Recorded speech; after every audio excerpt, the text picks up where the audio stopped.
Welcome to the... I'm just going to run the intro.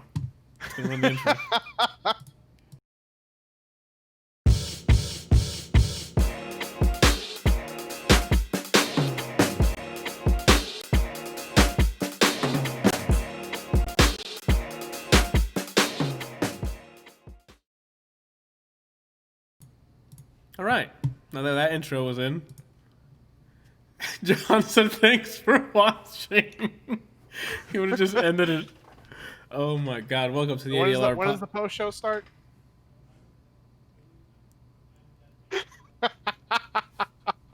Is there a way I can cyber shoot him in the throat right now? We're still doing the post show. Consider this the recorded post show, then I guess. The ADLR Podcast, episode 102, joined here by Randall Green, Art of Randall Verde, making weird faces that you can't see because the light's trash. All right, well, I don't go by that name anymore. You just do Zen 5 now? Yeah. So you deleted it? Hold on. No, I already know what you're going to ask me. I have not deleted that, but the other stuff I did. So what did he say? So wait, hold on. No, I have follow-up questions. Zordon, thank you for being the first person to ask me about Doom Patrol. I took your advice. I watched the first season. I'll get to that in a minute. Randall, so did you remove the girl one, the Zen I one? No. Oh, okay. I thought you meant like you finally put everything into under the Zen 5 umbrella. No, the Zen 5 is that's a permanent thing. Okay. That's the women's. That's a women's. Okay, yeah. But I thought you. Okay, when you said everything else is just when you said everything Zen 5, I thought you finally went everything under that umbrella. I was going to give up, load it up, but you already made too many assets. I like it too much. Yeah, like you've already raised that baby, bro. Like, what you gonna do? Throw it in the fucking street? Yeah. All right. Yeah. So yeah, I took a week off last week from my actual paying job, I guess, and then I didn't stream either because I just Ghost of Tsushima. 2, I'm like, I'm just not. I'll just take off. I just enjoy my free time. Well, I say that, and then on Sunday I recorded a bit of Fall Guys, which I forgot to put on the dock, but I'm dumb. Anyway, so yeah, now we're back. We skipped a week because fuck it, we do what we want. We're our own bosses. Episode 102. The big ones today is going to be Ghost of Tsushima, Doom Patrol, Most Dangerous Game, Greyhound, Paper Mario. You tried survival mode? And when did you add this? Just a little bit ago. Okay. I saw somebody else playing it. It reminded me to add it. Gotcha. Okay. And I don't know what the hell Attraction 2 Invasion is, Randall, so you're going to have to fill... That sounds like it came straight to that's DVD. A porno. Yeah, that's what it sounds. How does that sound like a porno? Randall, Attraction 2 Invasion. That sounds like it's like a sad sex It's like movie. anal. Yeah, like... Wow. That's some heavy shit. Oh, you guys are contributing to the 24-hour stream thing? I don't know if you guys will be able to make it or not because I set it for the beginning of this month and it's already like... the end of the month, so but you're able to do like community challenges with the channel points now, so I put 24-hour stream just to test it. If you guys reach it, then yeah, I'll set up a 24-hour one, but I don't know how close you guys are to that. Anyway, 12%. Yeah, I don't know if you'll reach it. I'll redo the same one next month. I forgot how to do these. Housekeeping. Oh, there's no housekeeping because I haven't redone the site with the new split screen loser stuff yet. There is the social media stuff has been updated. The thumbnails for the Slacking? YouTube. No, the YouTube. Have you not seen our YouTube Remnant stuff going up? It got all of our faces I saw the on Remnant it. stuff go up, but I haven't watched the episode. Oh no, I mean just like the thumbnail. Like it has all the split screen losers, has our icons in it. The YouTube channel art has. Yeah, but just you about still haven't everyone watched on there. Galaxy Quest. So I know, I messed up on that. I completely forgot. I'll watch it this week. The same way I said I was gonna watch. Be like... I don't fucking play Joker.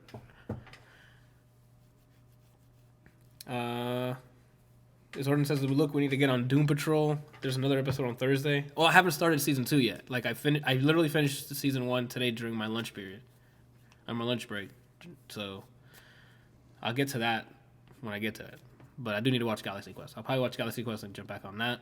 Speaking on that, this week, one of the days, I may not stream a game. I might get the private stream of me watching Demon Slayer going. So, Brian, we need to coordinate because you said you wanted to watch it too.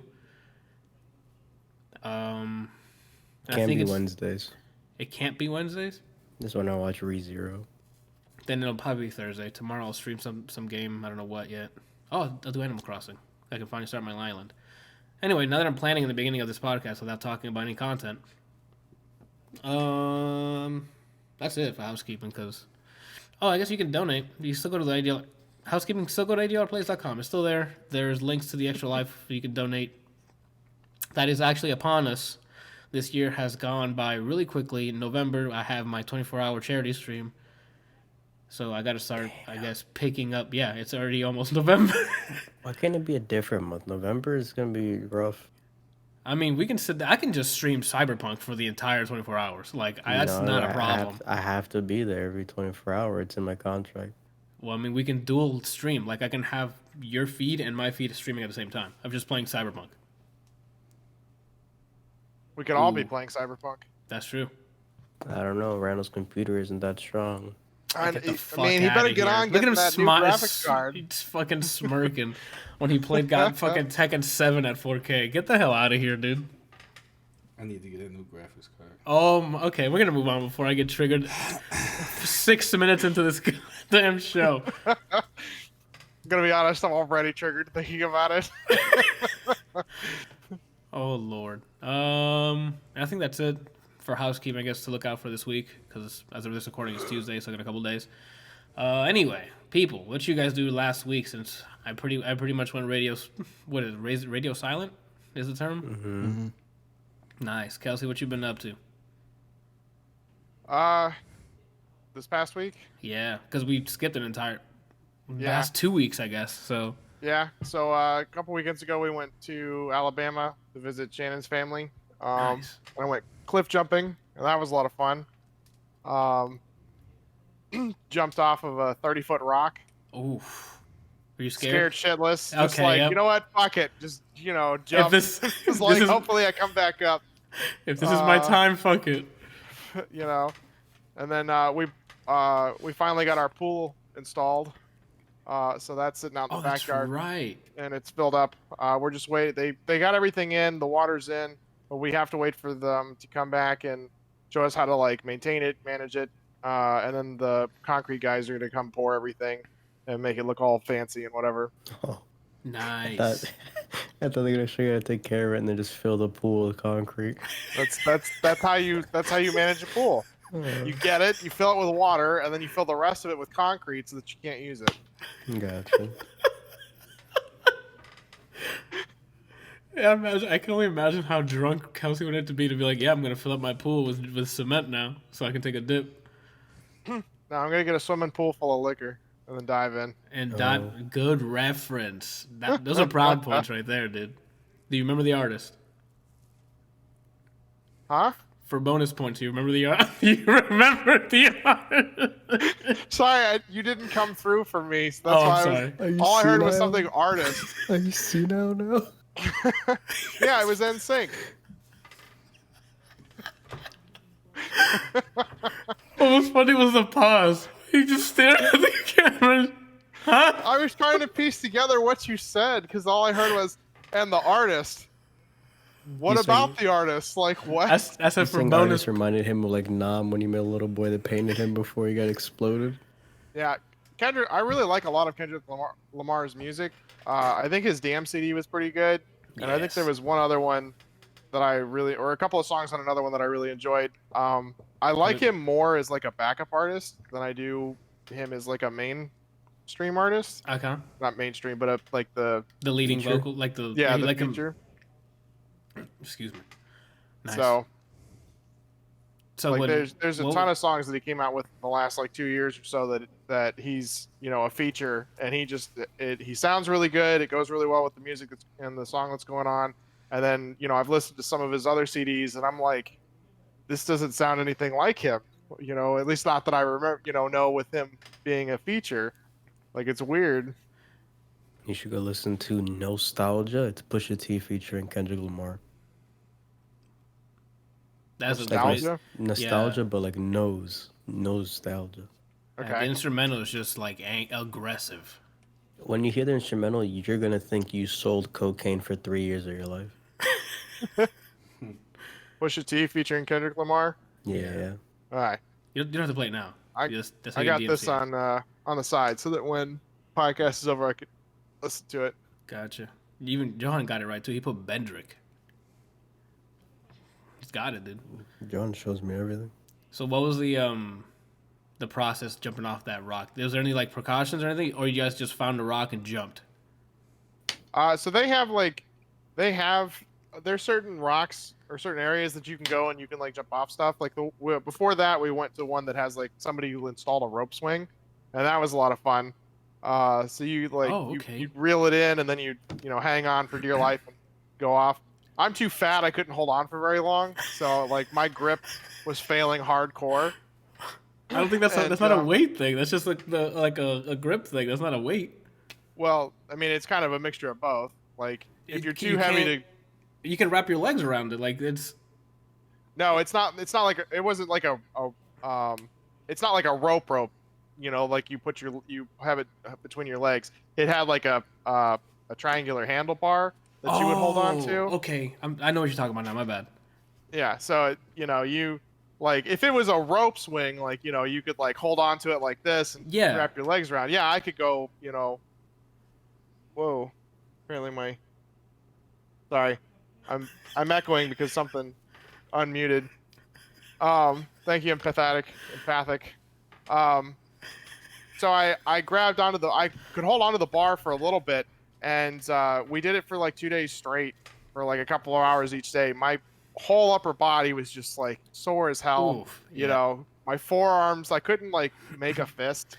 This is like at one point like all I could do because my forearms were so trashed. Was it painful or just you couldn't push past? I just couldn't physically like get the muscle because the muscle was so weak and strained at that point. I was like, I would like do this, and that's all I could get. We tore that shit up then. Nice. So while we were there, like, it's weird thinking about this, and I think I said this last time. I now have nieces and nephews because I'm married to Shannon, and so her brother was there with his family, and so my niece was jumping off with us, as well as her uncle's kids, so our cousins. Jumping off the 30-foot thing? Yeah. So we get up. So we do some jumps off of the little stuff. We do the rope swings a bunch. My niece was doing backflips off the rope after some convincing, and it was awesome. We get up to the 30-foot jump, and the girls are in front of me, and I'm 32, and they're all like 14. Okay, 14 and 13. Okay. And they're in front of me, and they're like, "You should go first." Bitch, why I gotta go first? Like what makes me the better candidate to jump off first? Just to see if I die or not? Like, Come on, insurance. Shannon did that. She recorded the whole thing and was like, "Don't come up, don't come up, don't come up, don't come up." And what was it? So I get up there and I'm looking down. Like, I don't mind heights, but I don't like putting myself in a position, where I'm like, I need to like get off very quickly, And so I'm sitting up there the whole time going, this is really dumb. Why am I up here? I shouldn't have come up here. And then our uncle is like, do a flip. Screaming and shit. And so I was just like, ah!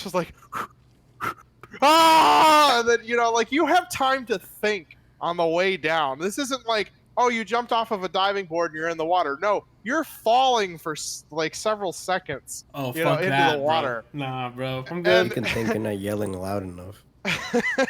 And so, well, fuck, what was I saying? That you yelled, you jumped out, then you said you had time to think on the way down. And so so when I jumped off and came back up, and it was actually really fun. It wasn't too bad. Okay.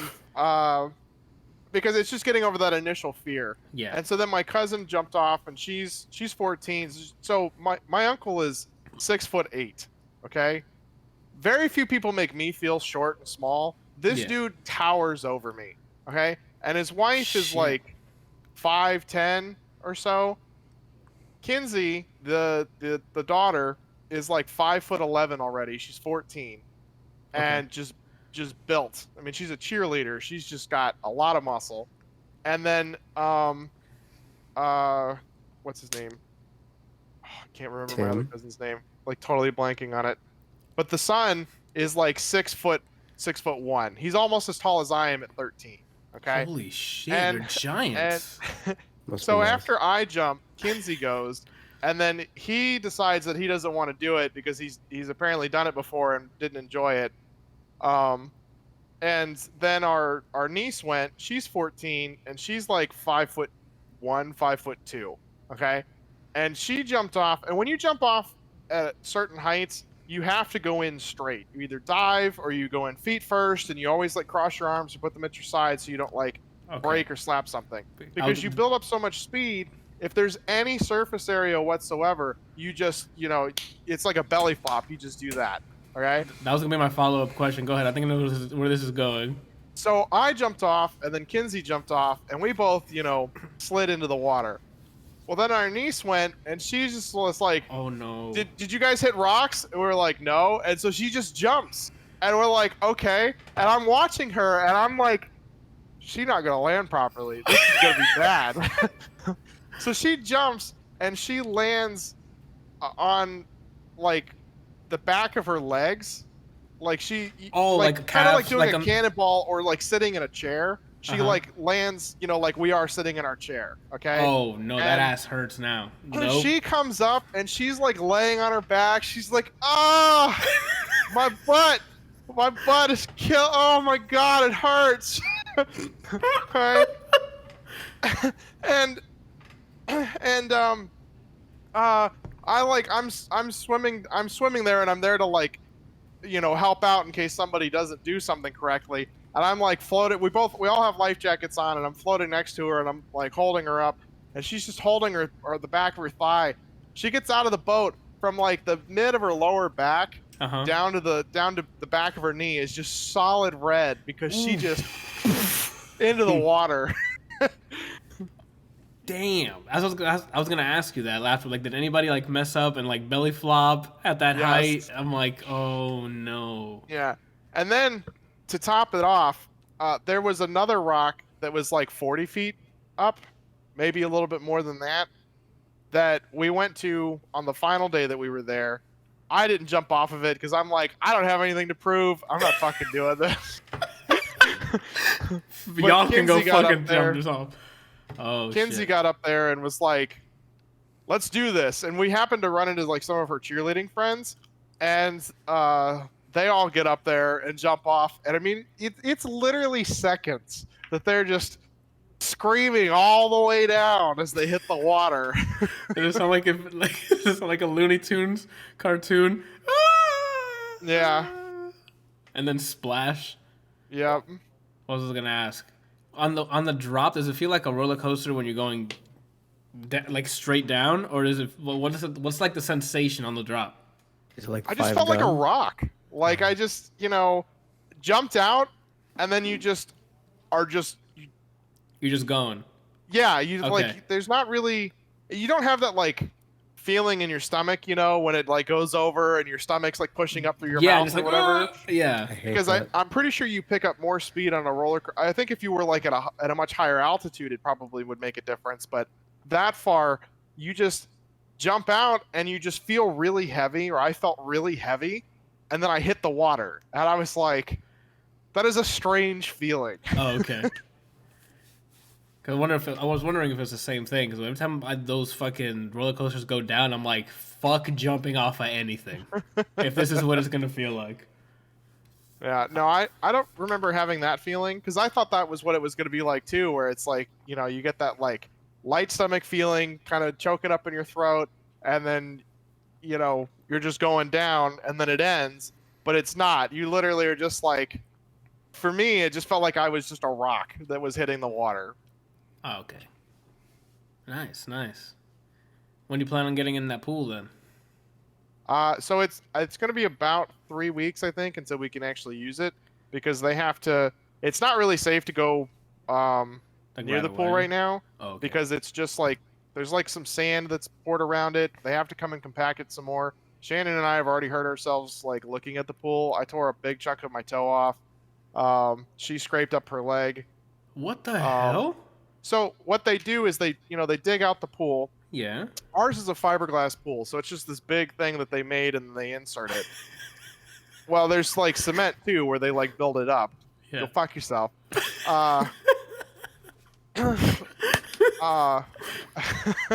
So they bring in the big fiberglass insert, and then like they dig out this big hole, put some sand down, put the thing in, and then start filling the edges in with sand. But they don't like compact it in there. They just put the sand down and kind of even it out so that it has some room to settle once all the water's in, and then they can like adjust it for leveling and that kind of stuff. But there's several areas where it's really not compacted, and if you step near it, you just like slide down. Well, Shannon was looking at something, and she stepped too close and just like it's a fiberglass edge, and she just went like this and scraped her leg against it. Uh-huh. I was trying to step on the edge of it and wasn't paying attention and went down and like on my toe here, like if this was my big toe, I like ripped a huge chunk of skin like this. Oh my god. It's a pretty big chunk. I currently have my toe taped up with a bunch of Neosporin on it. I'm assuming it hurts to take a step now. I mean, I'm doing okay, like not walking on the toe, but it just hurts in general. Oh, okay. But we're gonna. It's 3 weeks because we have to fill the water. They have to come back out and show us how to like take care of the pool, and then we have to get an inspector out to make sure that everything was done properly, everything was hooked up correctly, and that the pool is settled correctly.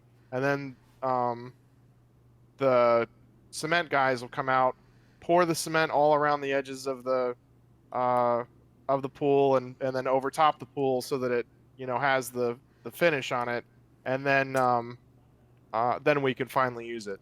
It's usually about 30 days, but this company is actually fairly quick at doing stuff, and they tell everybody that once the pool gets dug up and installed, they usually have everything done within 30 days, or at most 30 days, and but they usually get it done quicker. So they're thinking about 3 weeks.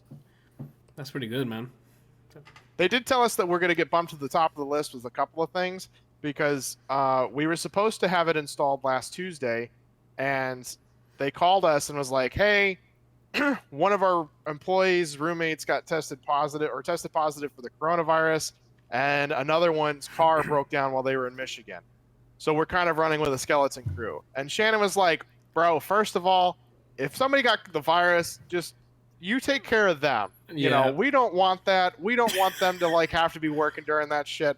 Just make sure that they're okay. And then, as for the Michigan person, like if you don't have enough crew, our backyard's not going anywhere. Install the pool when you fucking get around to it. Like it doesn't matter, And so, and the lady on the line was like, "Oh my god, you're so nice! Like I can't." Normally people start yelling at me. He's like, "What are you yelling about? It's a fucking pool. What are you gonna do?" I want to swim in it now. People are just ridiculous. Yeah. Yeah, you show any sort of like decency, and people just are like, "Oh my god, this is amazing! You're so awesome." We're acting like normal human beings. It's crazy how being nice is such a rarity. Oh snap! Look at those stern dad eyes. I'll be right back. All right. Oh shit! Someone's gonna get fire. it. You said a fire? Yeah. Oh crap, Brian. What the heck have you been doing? It's July 17th. The fuck have you been doing? I mean, just working on bullshit, You gonna say something to me? He's got a bank investment to get to. Oh. No, He's got I was it. just trying to look at the calendar. Yeah, just working on stuff, working on flips for Instagram, doing things, working on things. You got Luke Cage.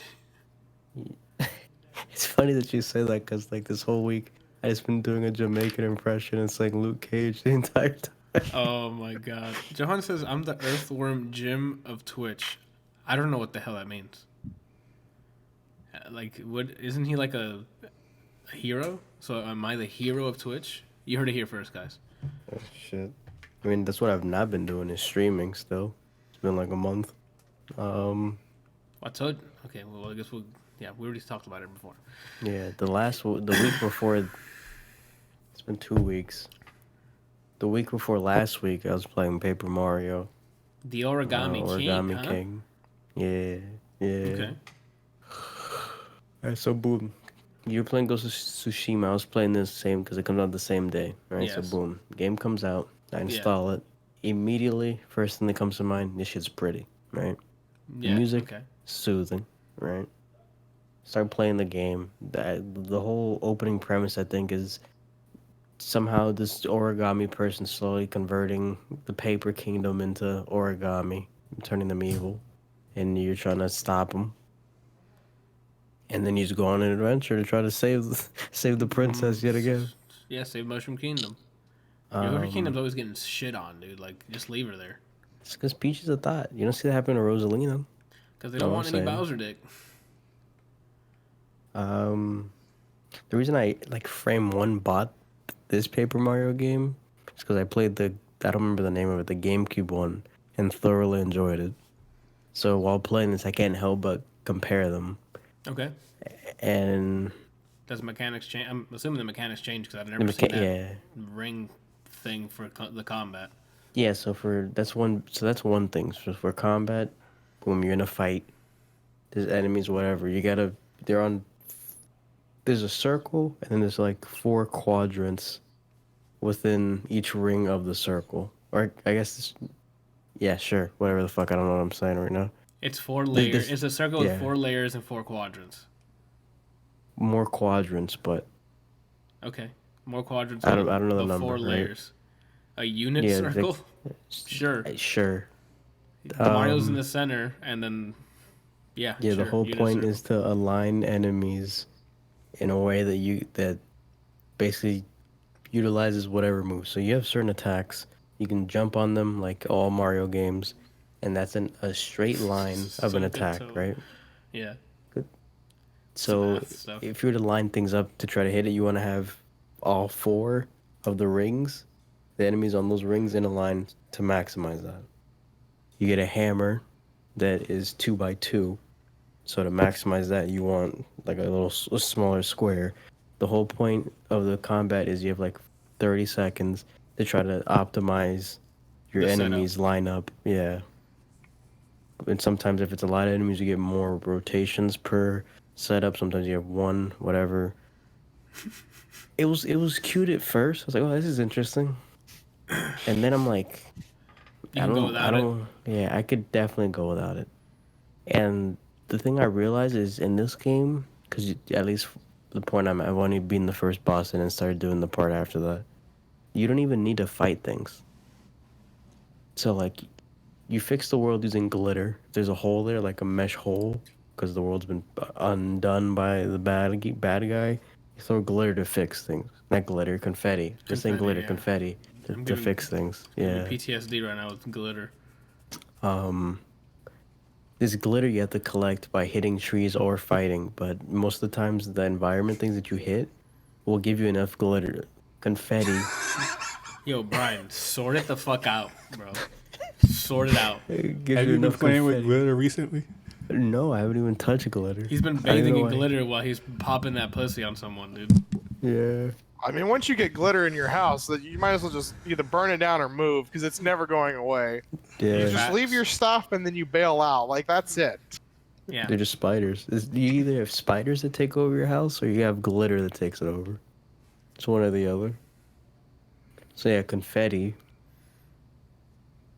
You fill up holes. You get it by fighting and winning. The enemies explode in confetti. You get it by breaking items, kind of like Legend of Zelda, where the grass or you throw pots. Sometimes there's confetti bags, or Okay. if I walked up to a tree and just beat the fuck out of it, it would rain confetti. And so it feels like since you don't level, I mean you get money, but in this game, if you sneeze 1,000, so I've yet to have a money issue. And confetti, I'm set as long as I hit a tree. So at least from where I am in the game, it feels like there's zero need to do fights, especially because so you have the base boots, you have the base hammer, and you can find better versions like A steel iron, metal, steel, spiked boots, but they can break. Like if you use, they have durability. Durability, which I don't like that. So I'm over here doing. I don't like puzzles usually.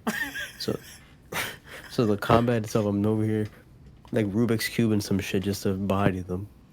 And then on top of that, fucking durability. I'm a loot whore. I like having my loot. If I earned it, I keep it. Okay. I don't want to be like, oh, I can't use my Tims because they're gonna break. That's kind of why I haven't dove in. I haven't gone too far into Legend of Zelda. Just I played a bit of it, and then I'm like, I don't want to get attached to everything. Then I gotta replace it. That's how the game plays, man. I've been watching Janiana play it, and she'll just attack with shit. It breaks. She's got to move on, no matter how strong that weapon was at the time. You better have a strong backup, and it just breaks. And I'm like, damn, that sucks. I wish you could repair it. Yeah. Yeah. At least do a repair thing. You know what I mean? That shit, I want it forever. You know, it's fucking stupid. Yeah. So that's Paper Mario's combat for the most part. They kept the the active timing things. So if I'm about to attack you, if I perfect time it, I get more damage. You're gonna attack me. I press it at the right time. I basically block and take less damage. They kept that, which I liked. How he says just pick it up again. I thought it breaks. Like I've seen when she attacked, it just breaks, and she just can't pick it up. I think it means get that item again. Oh, okay. Like go back to where okay. This all spawn in the same places. Got it. Okay, cool. I got it now. I thought you meant like it. I thought she just drops it. I'm like that. She drops it. I thought it broke. I get it now.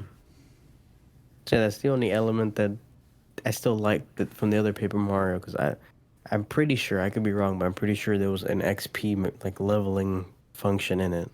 You'd have to double check. I don't remember. I didn't play Paper Mario that. The cool thing also was, I'm not far in the game, so I'm assuming this is still a thing, but you find people, they join your party. It was more RPG-ish, I guess I should say. The other one was more RPG-ish. This one's like dumbed down. It feels it's more puzzly. Hey, do whatever you want. We're pretty. Here's confetti, and it feels dumbed down. As long as it's confetti and not glitter. Yeah. The boss fight works a little different. I mean, just the boss that I fought, where again, he's in the middle of the ring of the circle, and my goal is to get to him. And there's like specific. You line up the circle, and there's specific like directional arrows, like Pokemon. Where if you step on it, you go that way on the ring. And the goal is to go to his weak spots, where there's like a hit 'em logo. You want to land on the hit 'em logo, and then you can swing at the thing.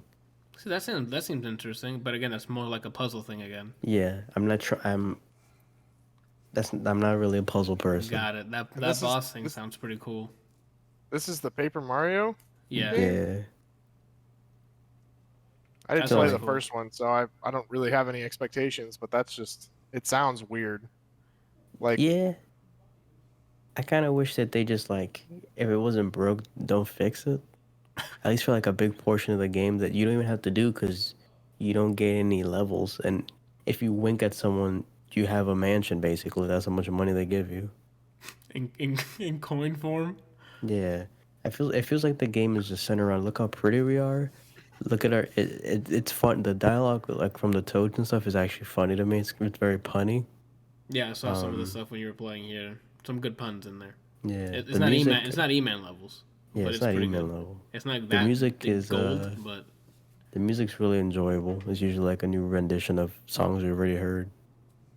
It's good to look at, but the gameplay, I'm like, and I've been like I took a break from that because I'm kind of in denial. Like, well, maybe it will be better. Like if I get further, they introduce more mechanics. Maybe more types of weapons or. Or like yeah, just more mechanics in general. But I've been like on a binge. I've been just like craving just gameplay. Like, the story in this, we already know what it is. Save the thought. That's what every Mario game is, minus Galaxy. No, he still saves her in the first Galaxy. But she's not a thought. No, Peach. Rosalina's just there helping you. Oh, I thought you were saving Peach. Rosalina. Does she need help? I don't know. I know she had powers. She reads bedtime stories to stars, dude. Oh, you're right. Never mind. I kind of confused. You're right. She helps you the entire time. Yeah. My bad.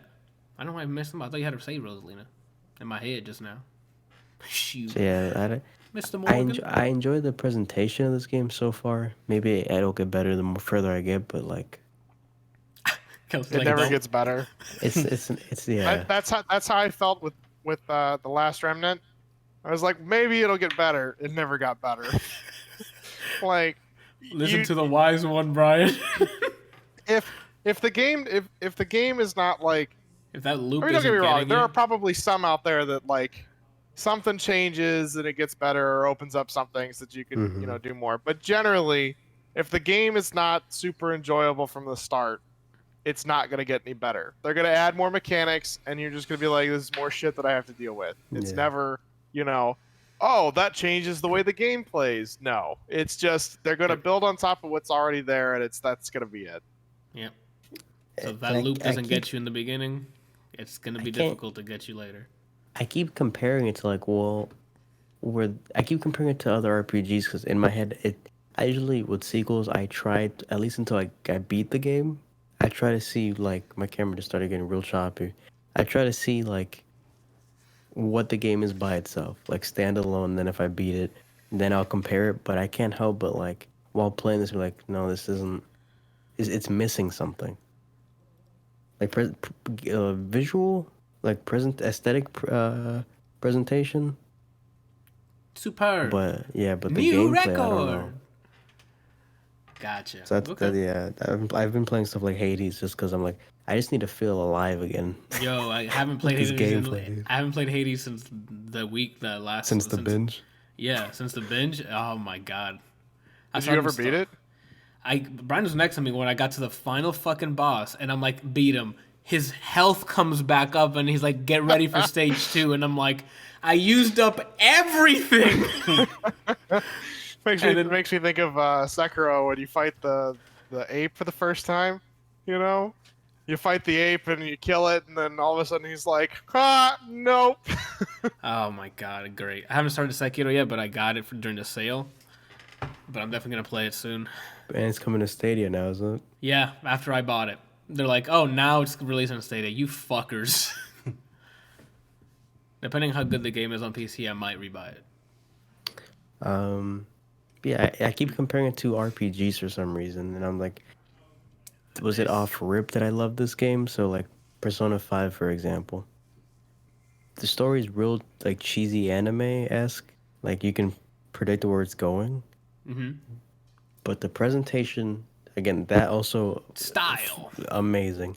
But the gameplay itself was really fun. I don't know if it's just because everyone has a gun, but it was just real fun for me. It sounds like you're very biased towards everyone has a gun. They should have a gun. Could you imagine this with guns? Yo, Paper Mario with the Paper Mario fucking guns? Glock. Brian, this will be a different story. Yeah. If just paper. Go ahead. Go ahead. No, go ahead. I wasn't gonna say anything. Speaking of guns, there was this. Bryant kept saying that, and then there was this this game that kept popping up on my Steam that was like gun something, Gunfire Reborn. And it's like, that.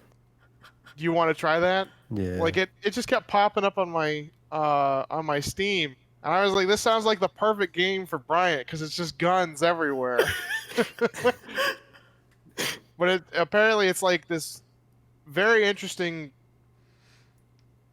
scramble of different types of games. It's an FPS roguelite RPG. Oh. And This game can be played by single player or co-op up to 4 players. Are you sure now? I'm reading it on the goddamn site. Somebody else will read it for me just to make sure. It's literally in the description when you go to the Steam page for it. But yeah, That's funny. I'm still salty about that. It's so fucking annoying. We do need to finish that, by the way, as well. Yeah. The run for that. But I Alright. guess to sum up Paper Mario. That's what I I'm don't just have a about to ask final you. conclusion. I don't have a final conclusion because I first boss and a little after. But like, I guess first impression, I feel it's missing something. I'm a little let down, but that's only my fault because I haven't been able to separate this from the GameCube one that I played. Okay. I don't like puzzles, and if I'm gonna fight something, I want loot or I want levels. Cosmetics? Yeah, there's none. No cosmetics? Not At least really yet. from what I saw Brian play. I mean, there's if you use the steel toe boots, you use it for that turn, and then that's it. Bullshit. All right. Who do we move on from here? Randall, look like you're about to just cartwheel out of this podcast. I need you to tell me honestly. Annihilation. Attraction. Sorry, Annihilation. Attraction 2. Invasion. No, I need you. Yeah, sit up because just from the I didn't even look at the IMDb page because I'm like I need him to tell me what it is because of this title. We can barely like see him, so in my head he's just your stand. He's literally just a shadow back there. I like it though because it could be Rando Verde. Oh Like shit! I have the setup on my main screen where it actually has brightness to it, and I'm like, It's because this is not. It's strong, but it's like it's focused in one area. It's not like a wide light, so it's just gonna I can do this, and that should help. I didn't see anything. See a little bit. Oh well. I don't think it's the light; it's the camera. Or yeah, it could also be the camera because he's kind of far away from the further away from it. But I don't know. I'm not working with some crazy stuff here. But you let me know, Randall, about this Attraction 2. It's a movie with a bunch of people that you don't know. My bad. I don't roll with Hollywood players, Randall. I didn't know you did. Why I watched this movie, I don't know why. And then I come to find out that it's a second installment. I haven't seen the first one. Oh, back up, Randall. It says, Randall, let me go back to the drive real quick. So, wait. No. Before, I need to go check because I thought I saw a number 2 on there. yeah. Because that was after I found out. why is it But called if you Attraction go on 2? If you go on, Oh, I see. yeah, MVP, it just says it's Invasion. just called Invasion. Got it. That's Yeah, stupid. that's what I was confused by too. The IMDb page just says Invasion, but it's actually Attraction 2 Invasion. Yeah, apparently Attraction came out in 2017. Yeah. So does an alien ship crash twice? Or is it's this some like drunk ass aliens, bro. I'm thinking that the alien ship crashed in the first movie, and then this Yeah. is the continuation of it. okay? Yeah, because in the description from the first one says an alien ship crash lands onto a Russian city. Many who saw it and the occupants start to question their own existence, while there are those who demand the aliens leave Earth. Mm-hmm.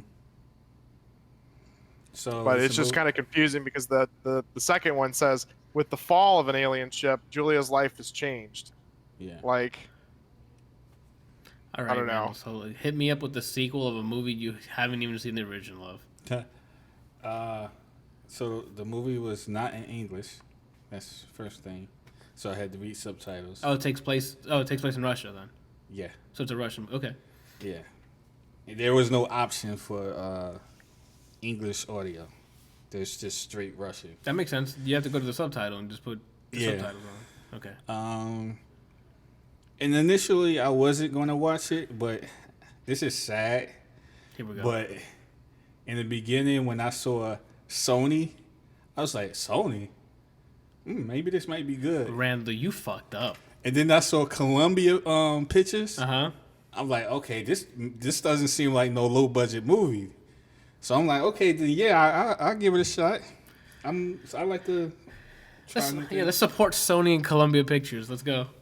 I mean, that was honestly my deciding factor because I was actually just gonna like skim ahead to see if I saw something that intrigued me, and if I didn't, I was just going to watch it. But then when I saw Sony and then Columbia Pictures, I was like, that sounds like they put some money into this movie, so maybe it might be worth watching.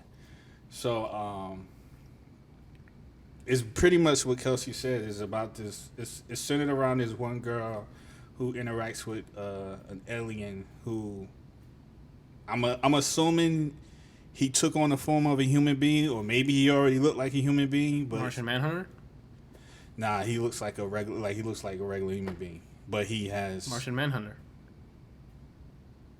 I thought you know who the Martian Manhunter is?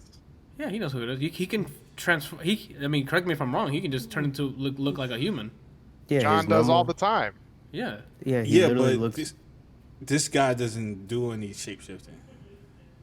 Like, you have no idea that he's not human unless you see him fight. How did he become? Well, okay, now I'm confused. So is this That's like what I'm saying. Superman style, where he just like looks human and then all of a sudden he's super strong, or is it like he looks human and then when he fights, he's... It's weird because it's like a mixture between Dr. Manhattan and I mean, you're the first person you said was an omni god. I say Superman between Dr. Manhattan and this is why I'm picking these two people, because I don't feel like really thinking about other people to relate to this guy. But the only reason why I said Dr. Manhattan, because the way Dr. Manhattan talks, he doesn't talk like a human being. He talks like very one directional, like facts. Very robotic, very structured, like exactly scripted. Like when somebody asked this guy where he resides, he started from the stars, from like first he went with the galaxy, and then in the galaxy he went stars, and then within the stars he went planets, and then he went planets, and then he went country, and like all the way down to the town where he lives in the house and the address, rather than saying that I live at 155 Smith Street. Damn. Well, he's gonna be accurate. You never know, because sometimes you'll fly by the galaxy and you're like, oh, let me go check out Dr. Manhattan's man. You know, like. So Rick might know where he lives. Yeah, he probably does. Super Manhattan is what I should have said. So he and then the other time that I saw him, he was fighting this guy. He was very like, I guess like accurate in fighting, but the dude like overpowered him a little bit, which was weird because the dude he was fighting was human.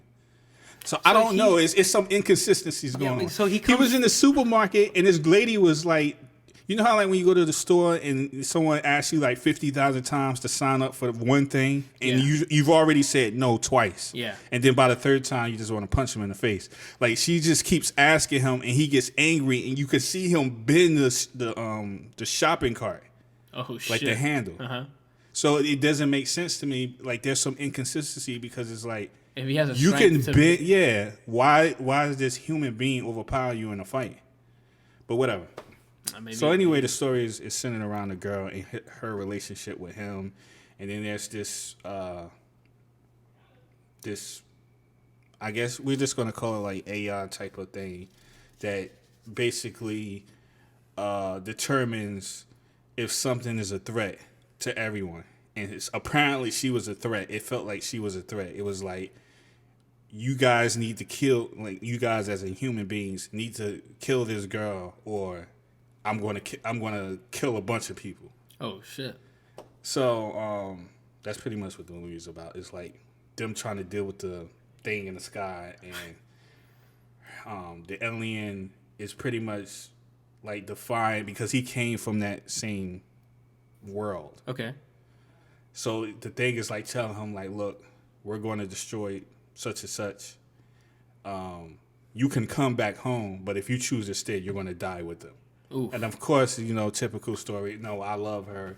I'm gonna stay with her, and I'm gonna fight you. And who's they gonna fight, Randall? I'm gonna fight you. Oh shit! That compelling acting right there.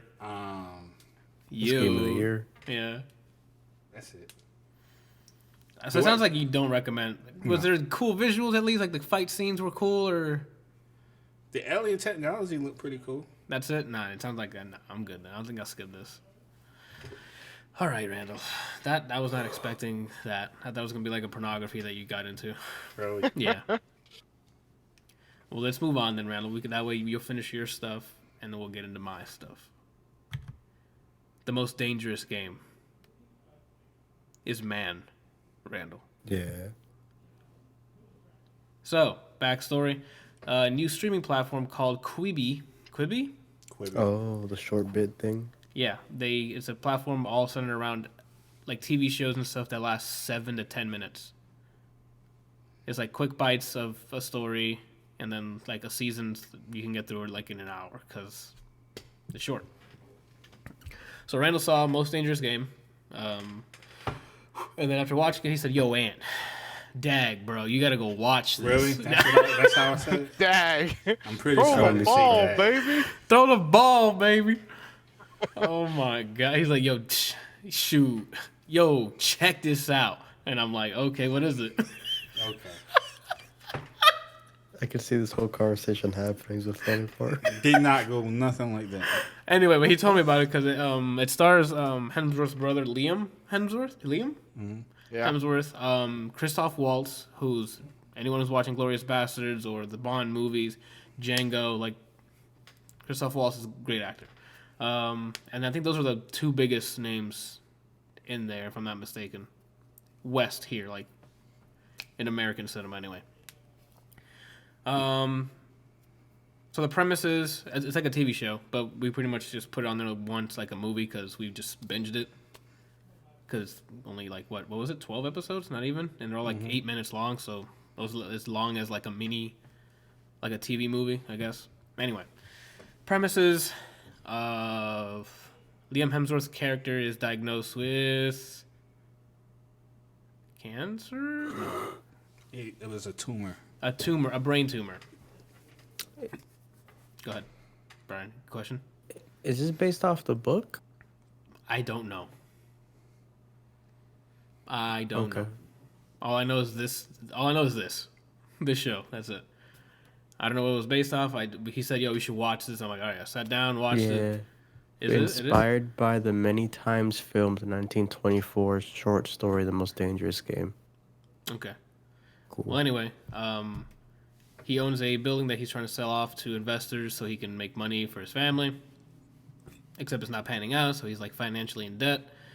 And then to top it all off, he gets diagnosed with a brain tumor, or they find a brain tumor, and always a nice surprise. Yeah, he gets referred to a company which Christoph Waltz runs. Where he gives him a proposition about a secret game that's been played for who knows how long these years. Is you run for your life for 24 hours, and every hour on the hour you get paid a lump sum to your bank account.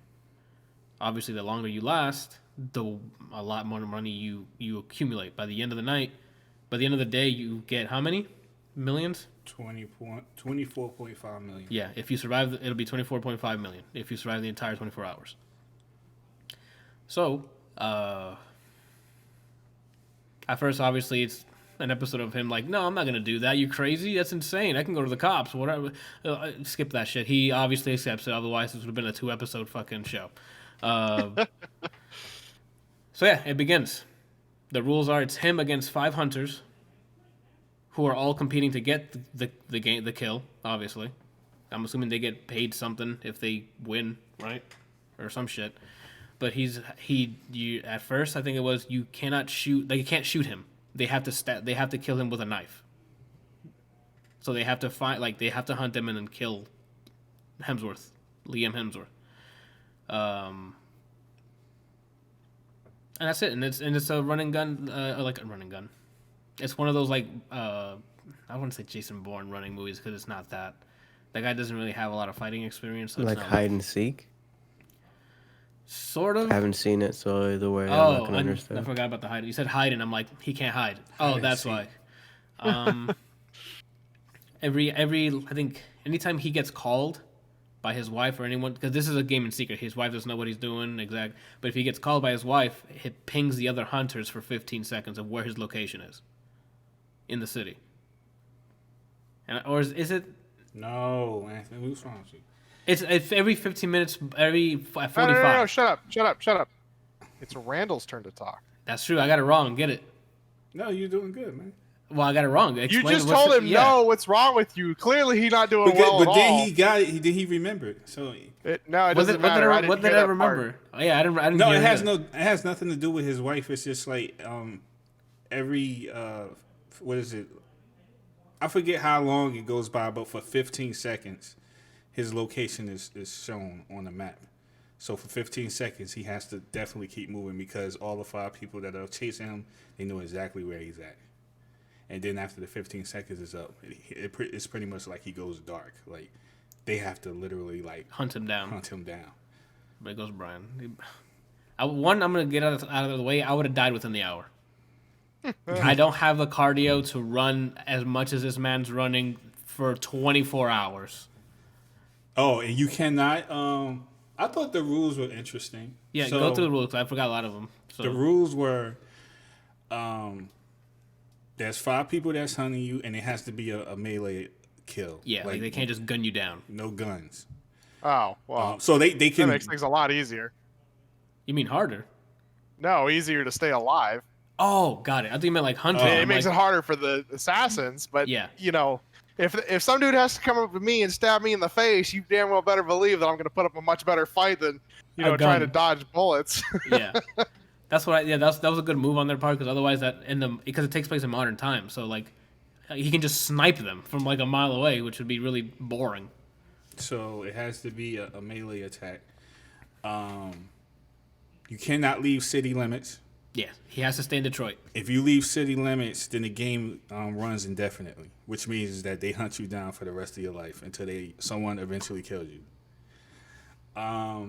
Those are the violations. So, like, you can't leave the city any way, in any form that you break the violation. And anytime you commit a violation, it results in the game lasting indefinitely.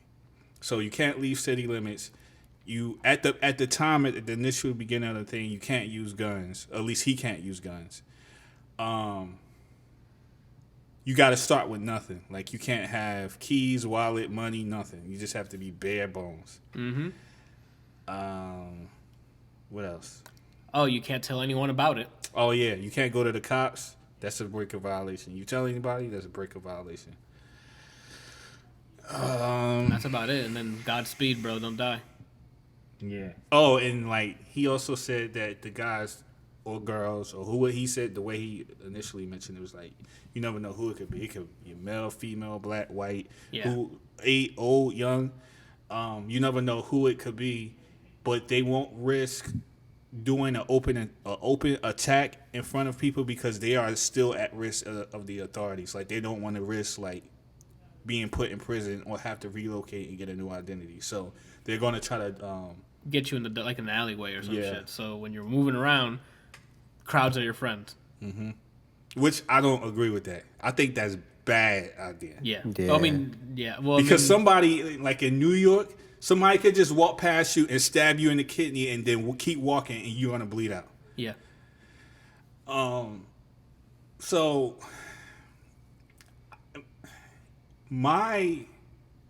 if I was in that situation, I was thinking about this. I was like, I would probably try to get a car and just drive around the city. Yeah, that would probably work. You just gotta hope you don't run into traffic.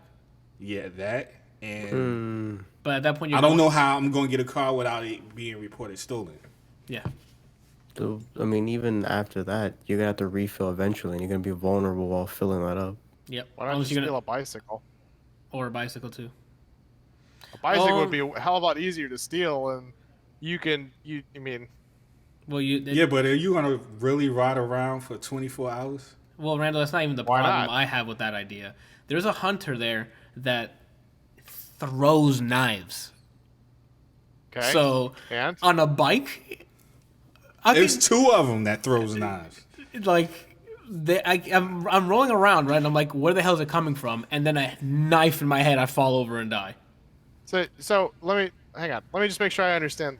They only know exactly where he is for 15 seconds during some part of it, right? They don't always know where he is. It's every 15 seconds before the top of the hour, I think it is. Then they get a ping saying, "Hey, he's right there." Yeah. Right. Mm-hmm. So And for 15 seconds, they know where he's at. does For a he know duration about that? Yes. Yes. Okay. So Which is like he has a phone, and on the phone it goes off, and then there's a countdown to 15. And with those 15 seconds, he knows that they know where he's at, so he has to keep moving. So he has to outsmart them in some way. Like, it's good. I can't give any more without like spoiling the hunters, because the hunters are pretty smart. Like they are trying to outsmart each other. Yeah, none of them are dumb. Brian, there's one that you're gonna like because of his accent. Nixon? No, Carter. Oh, okay. Carter. Their code names are all after presidents. But it's definitely Carter. Everybody's gonna listen and be like, "That's my guy." My favorite guy is Nixon. Huh? You say, My favorite guy you is say for his, Nixon. Yeah. you say for his accent. I can't think of why, because there's so many accents that I No, Brian. This one is like a. This is it. Yeah, like the hunters are very memorable. They all have like their own unique. But what were you going to say, Personalities. Kelsey? Yeah, go ahead. My bad. I did cut him off. You had a plan. I mean, like if he knows that they're gonna know where he is for, only the 15 seconds, riding around on the bike is not a bad idea. Like you can, like if you see the guy, you don't necessarily have to keep the bike. You can abandon it, but you're still at the advantage because you're on a bicycle unless you're going uphill. But that's only if you know who the guy is. When the thing starts, you have no idea who it is. So if he fucks up and misses, and you're like, "That's the knife thrower." All right, so like how it started out was like, let's say for example, Anthony is your contact, and you've agreed to play this game. We are at a diner. You would meet Anthony at a diner, and he would tell you to empty your pockets and everything. You can't have nothing. You can't have money to use transportation. You can't have your wallet, identification, nothing on you. Yeah, he besides strips the you phone. of all of that. Mm-hmm. The only thing you can have on your person is the phone that he gives to you, and the only thing on that phone is a way to Cash App. contact Anthony and an app that shows you every 45 minutes that money has been deposited into your account. And that money keeps increasing as you get further into the night. And as he's having this conversation with you in the diner at 6:45 in the morning, Yep. he says, "Oh, by the way, the 5 people that are trying to kill you are in this restaurant right now." And it's filled with people. And then he says, "Go." And then he's like, and he just bounces. See, I would take I'm really good at memorizing faces, so I'm terrible at names. I'll remember your face forever. I just scan the room and be like, "Got it," bust the fuck out. So if you see anybody that was in that room, Anybody that was book it. even there, I'm either putting my foot through their face or something. I don't know. You have to also take in consideration that these people have been doing this for years, so they're professional killers. So they're not like a. It's not gonna be a bar It's fight. not like it's not a bar fight. It's not like a regular guy who you just meet out in the street. I think you might enjoy it. Seeing how interested you are in this, you might enjoy this. It's really short. It's like It sounds really good. Yeah, it sounds interesting. it's very, the hunters are awesome. The way they outsmart each other is like nothing that amazing, but it's like, okay, I see what he's trying to go here. Does it land? Does it not land? Does he get a break? It's definitely go ahead. Is this on Amazon? It's on the Quibi platform, but you can find it elsewhere. So Weeby? What the fuck? What did you just say to me? Quibi. That's the Quibi? name. That's of the name of the app. platform. Yeah. Quibi. Quibi. QUI, yeah. The hell, you stoned, bro? What? Yeah. I don't know what the fuck this is. It's a Sparta. recent.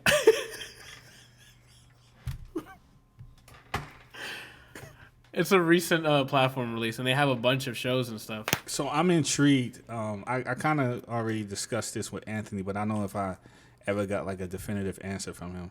But I like to know all of you guys' input on how you would handle this situation. I told you that, Rand. I died. Well, I understand that, but like seriously, how would you try to survive for 24 hours? Like, what would be your plan that you think might get you through the 24 hours? Try to keep it moving. Like, even what Kelsey said, a bike, something to keep me moving quick. You don't want to have to. You want to keep moving to an extent, but you don't want to be like moving the whole time. You need to take breaks because you need to catch your breath. The biggest time you need to be moving is during that last like 15 seconds or whatever. That's when you're just hauling ass trying to just survive for 15 seconds and then cut left, cut right, cut somewhere. Like, don't you guys feel like that's like a waste of time though to like really be trucking it during those 15 seconds because you could, no matter how fast you're moving, they still know where you're at. Right, but you're putting yourself into a place or a position that you can actually like work your way out if you get cornered. You're not. It's not so much that you're just moving. You're positioning yourself so that you're in an area that either you're familiar with or it's something that you can like. You have multiple escape routes. You have a way to combat the guys that are coming in because you know they're coming, and you know that they know where you are, but you don't know how many are actually close to you. If it's like what city you're in? Detroit. You're in Detroit, yes. I mean, Detroit's a fairly big city. Like 15 seconds. That's not a long time. That's like enough to give you an idea of where it is, of where the person is. You basically, like, if you're across town, 15 seconds isn't going to do you dick. You just know what quadrant they're in. You can go over there and at least start looking, because it's probably going to take you 20 minutes just to get across town. Mm-hmm. But, if you're close by, you don't want to just be standing there like, hey, man, what's up? That's it. Like, you don't necessarily need to be trucking it, but you need to be moving or in an area that you're familiar with or can like identify like escape patterns. The 15 seconds, I would use an exact opposite of what you guys are saying. That's when I'd move the absolute least. Because if you start moving, you now show them which direction you're trying to go. So what I would do is I'll go to any place where the bathroom has exactly one bathroom. That way I can see the one door, and if I'm still there, you see a whole diner of people, right? You're Nixon will love you. Yeah, Nixon's gonna love you, dude. Nixon's one of, again, I already know. When they're all codenamed presidents, Nixon is gonna fucking love you, Brian. Does that mean I'm gonna get bodied by him? Yeah. Probably, yeah. Like these guys are like. Now I really want to watch this. This sounds really interesting. They're not the people that are hunting him are not dumb. Like they're all smart. They all have experience. Like they get outsmarted in ways, but like they're not. They're formidable. Like they just. I don't want to spoil it anymore because I don't want to give out their tech, if that makes sense. Because each of them thinks differently on what positioning, and every time those, excuse me, like there's like a beep, they assess that information differently than others. But like what Kelsey was saying, I understand what he's saying. It's just that I think that would be more effective is if when you started out, they were like in different locations. But the fact remains is that they were all right next to you. You all start out in the same area. They gave them so when you leave the restaurant, they already know exactly where you're at. So at that point, they're just following you and picking it. And so you're huffing it to get away from the beginning, but like I'm talking about that He's talking about like hour 7 or something. Yeah, you've like you have to book it when you first start because if you just like casual like. Okay, I'll see you guys later. They're just gonna come up and stab you in the fucking back, and it's gonna be it. Like, it's not gonna be a game, okay? But like, I'm thinking like you've successfully gotten away from the diner. Or maybe you're using the diner as like a way to, you're not walking away quick to trying to see who might be one of the killers. Like any sort of weird odds and ends that come out to be like. That guy's probably one of the killers, but you probably want to get away from the diner as quickly as possible. In any mafia or life and death situation, anytime if you're near anything that rhymes with diner, you're supposed to leave as fast as possible. Those are facts. I told Anthony this already. Anytime Let's go to a diner. Someone's not surviving. Two things. Jordan says, I like it when Randall actually speaks up. He feels he became too much of a silent Bob in the group. And then Johan says, no one's going to kill a guy that just shit his pants. No, they will. So, yeah, I mean, it's super short. Like, we literally, what was it, Saturday or Friday? He told me about it. I'm like, I could just watch it then. If it was short, we sat down and watched all those episodes back to back. It was like an hour of watching the whole show, which ended up just being a movie. Performances were really good. Christoph Waltz killing it. Liam Hemsworth held his own too. Yeah, the action sequences were pretty good. The chase scenes were pretty good. There was one or two like suspend your disbelief shits that I noticed while watching it, but once you get past that, the action sequences are pretty cool. One of them being the fucking car thing, Randall, because that one I'm like, all right, this is just probably Rusty. That's how that works. He just went right through it. To be quite honest with you, though, I'm trying to figure out would I run if I noticed that? Like for what? If you what? You know how he was like noticing that someone was following him in the car? Yeah. It's like if I notice somebody following me in a car, I don't think my reaction would be like I wouldn't be. It wouldn't be like it wouldn't make me nervous. In other words, because I'm in a city around a bunch of people, I could just run into a building. You know what I'm saying? Yeah, but that to me, I would be nervous because if he's already got to me, which other ones have already? That's just 1 out of the 5. That's true. So I need to book it. If one of them found me, I need to get the fuck out of there. All right, we gotta relax with this because we're gonna get to the point where we're gonna be spoiling. To be honest with you, the person that probably there's 2 people that scare me the most. I wouldn't say scared, but like really like put the fire under my behind. That would be Nixon and the dude with the glasses. Tim. The cleanup. I feel like I need to just like take my headphones off. No, we're good. Okay, we're good. Yeah, he was creepy. Okay. But yeah, I recommend it, man. It's not a lot of time to invest, and it's just a fun time seeing how he gets like if he gets out of this or how the hunters catch him and like they outsmarting each other. Are we talking about Richard Nixon? Yes, Jordan. All the hunters in this show are codenamed after presidents. So you have Nixon, Carter, Kennedy. Oh my God, I forgot the last 2. Reagan, Roosevelt, and I forgot the last one. Roosevelt. I don't remember the last one. I know it's Reagan, Roosevelt? Nixon, Carter, Kennedy, and I forgot Johnson. the last one. I don't remember it, Brian. Are we talking about the Nazi hunting series on Amazon? No, it's the Most Dangerous Game on Quibi. I do need to watch that though. That's the one with Al Pacino in it. I wanted to watch that too. All right, so that's that. Now, do you guys prefer Ghost of Tsushima or Doom Patrol Season 1? I don't care. I know Ghost of Tsushima is gonna last until like 11. So No, I'm gonna be quick on it because that's not much stuff I can say without spoiling. Wow. I'm just gonna trying to tell explode. something? Is your life in danger? Yeah. Jordan says Doom Patrol. Fuck it. Doom Patrol Season 1. After the barrage of watch Doom Patrol that we got last episode. After I finished Ghost of Tsushima and felt really empty because I finished it, I'm like, oh, what do I need to watch? Oh, Doom Patrol. I don't know. So real quick. Go for it. That's why I haven't finished Legend of Dragoon. It's because I don't want it to end. You got to. You have to close that chapter, Kelsey, for fuck's sake. It's been like 30 years. Actually, probably 20. Yeah, about 20. It should be 20 because it released on PS1, right? Yeah.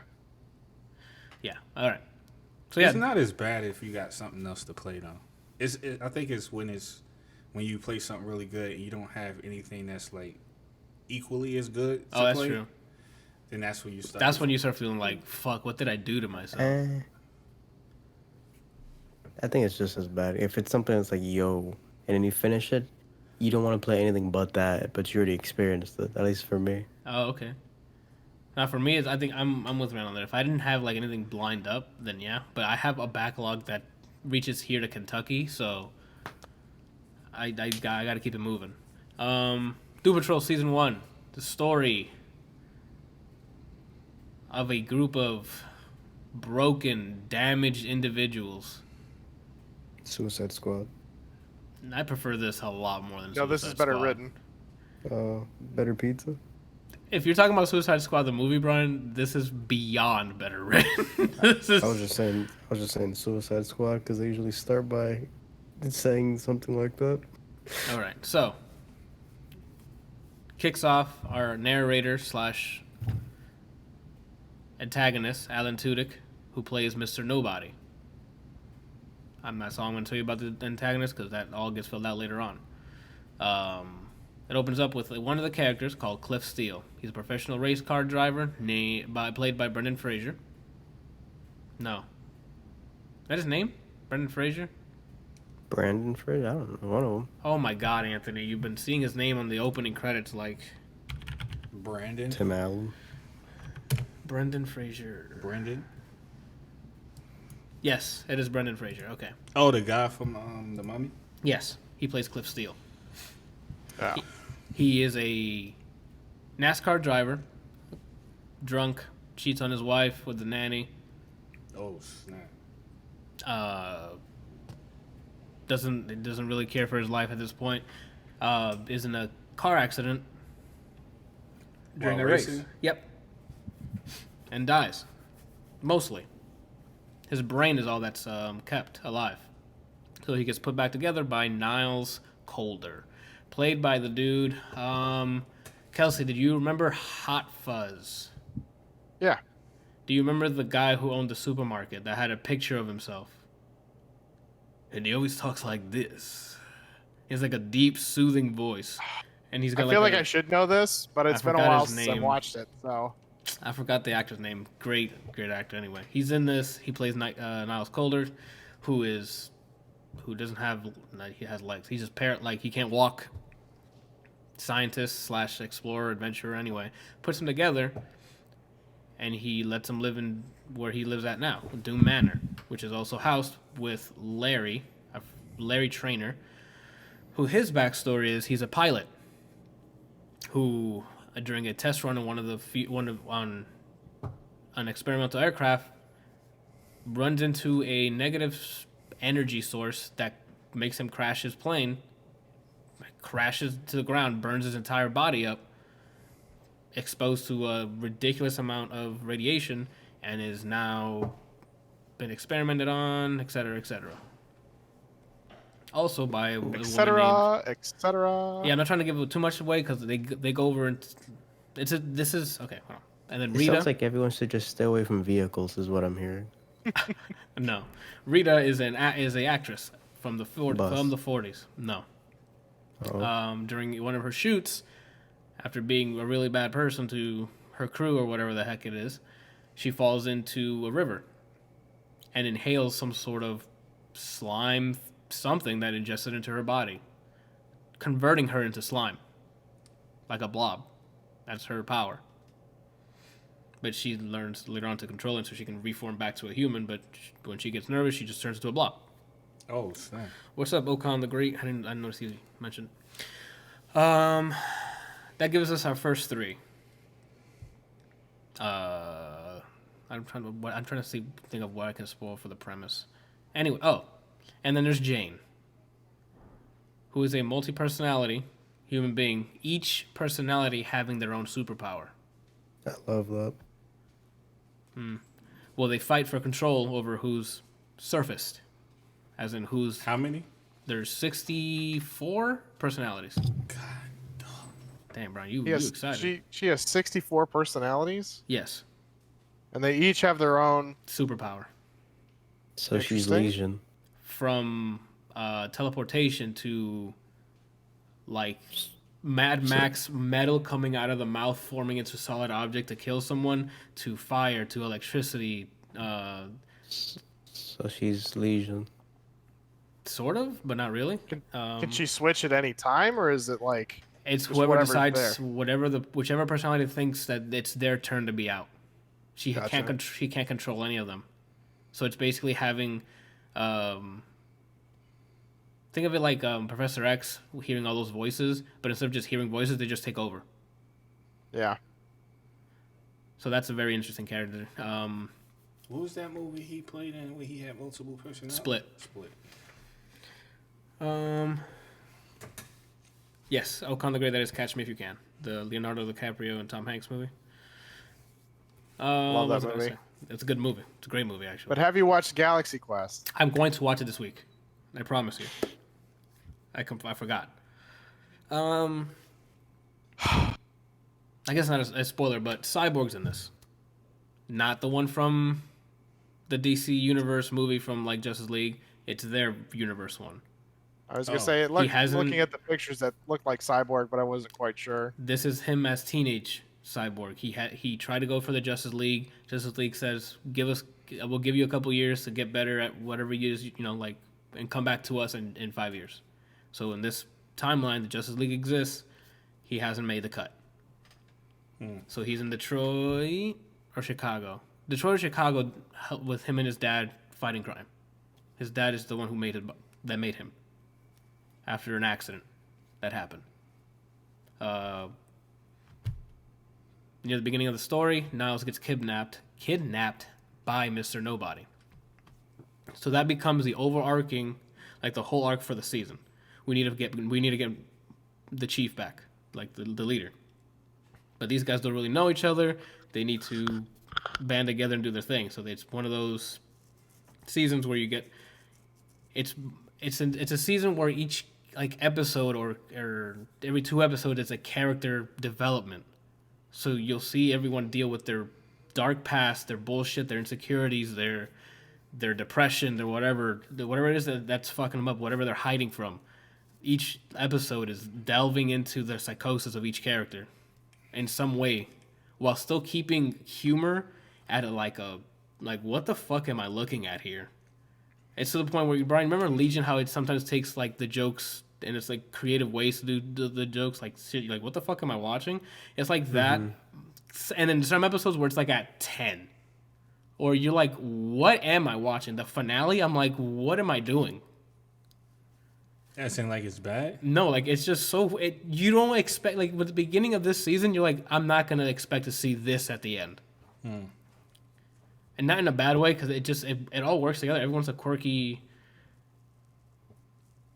dark, and fun at the same time. They have their very standout moments that deal with all the, hey, we need to speak to each other as a team because we're fucking falling apart. And Mr. Nobody attacks you through your weaknesses, through your fears. Like, he makes you face them and like, kind of like Scarecrow, but this guy seems like he's more powerful than that. He doesn't need At like the end of fear. Oblivion. Anyway. What did you break? Some part of my arm. But I don't know. After like the first 2 episodes or something, I fell in love with like all these characters. From they have their own quirks, their own personalities that shine through.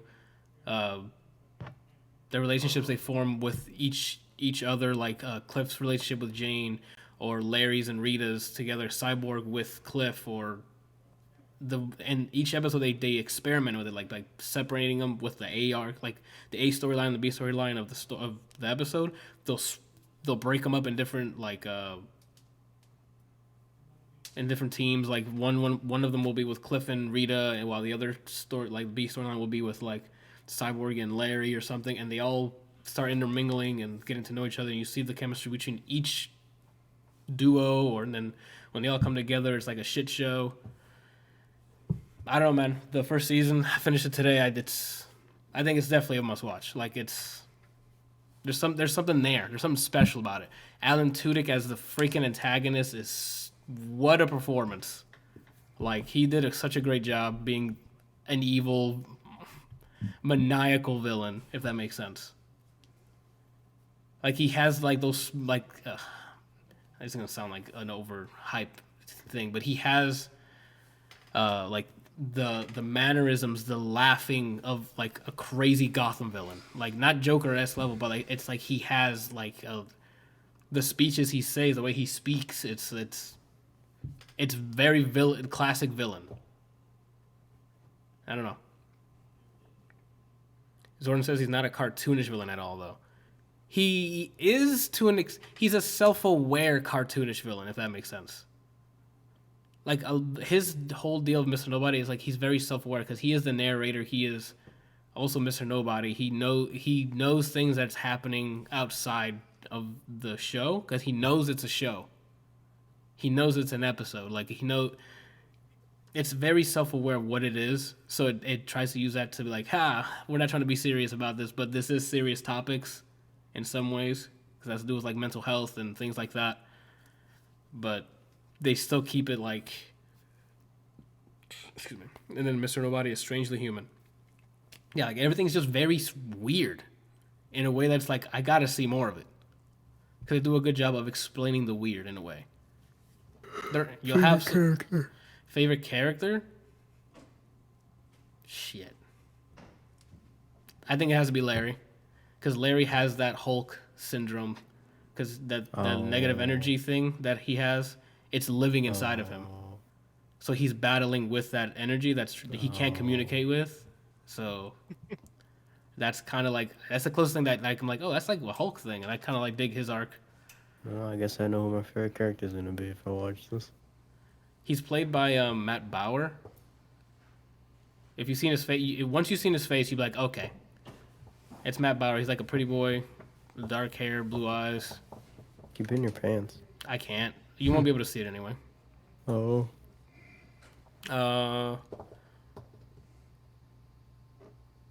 Oh my God! And then, what is it? Admiral Whiskers. You'll find some crazy creative characters, dude. From Mr. Nice Guys, Brian. The Nice Guys. The Nice Guys. Yeah. Tommy Boy.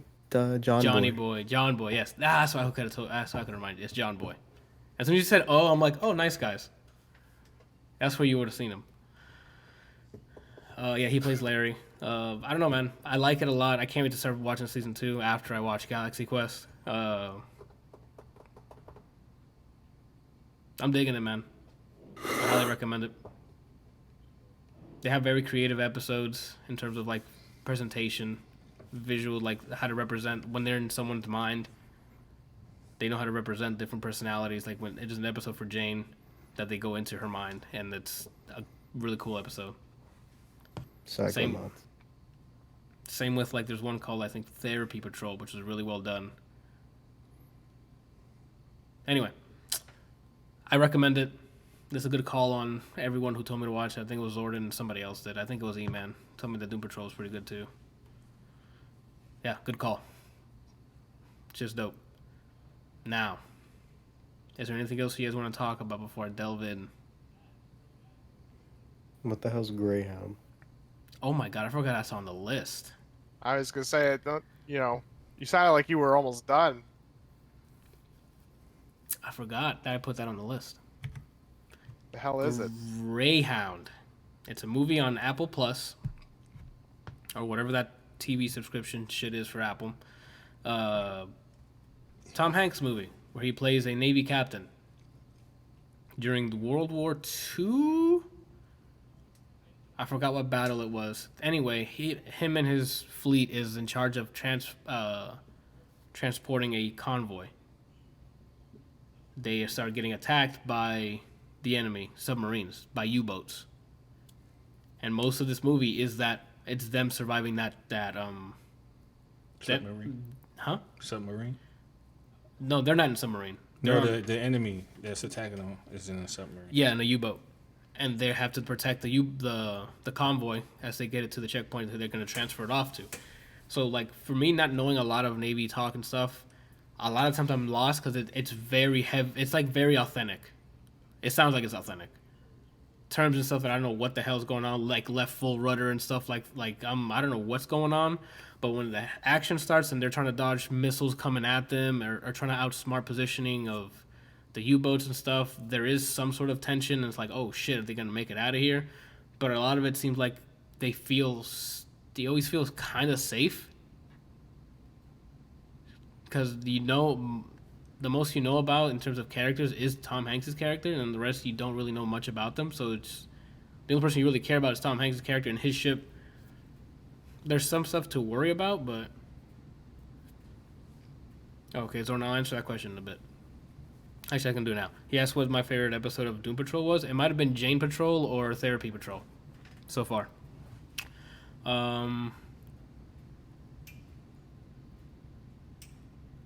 Back to this. Greyhound.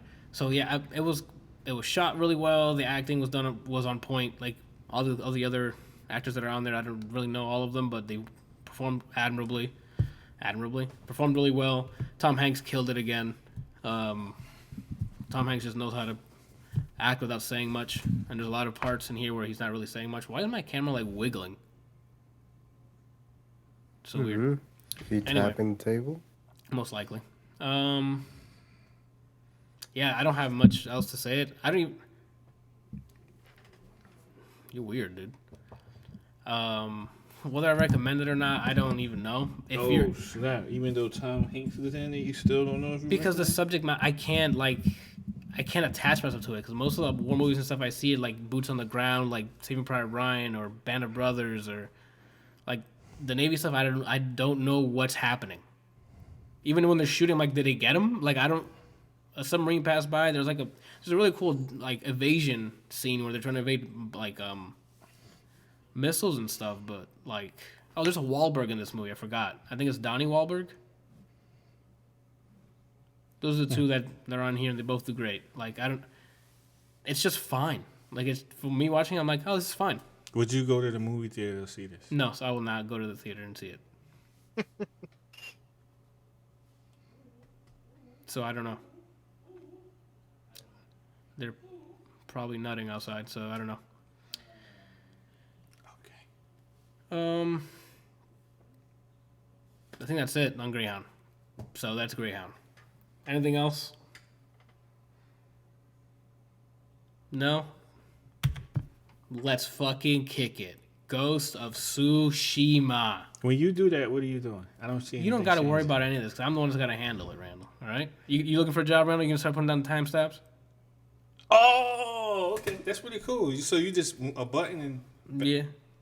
Okay, cool. I like that.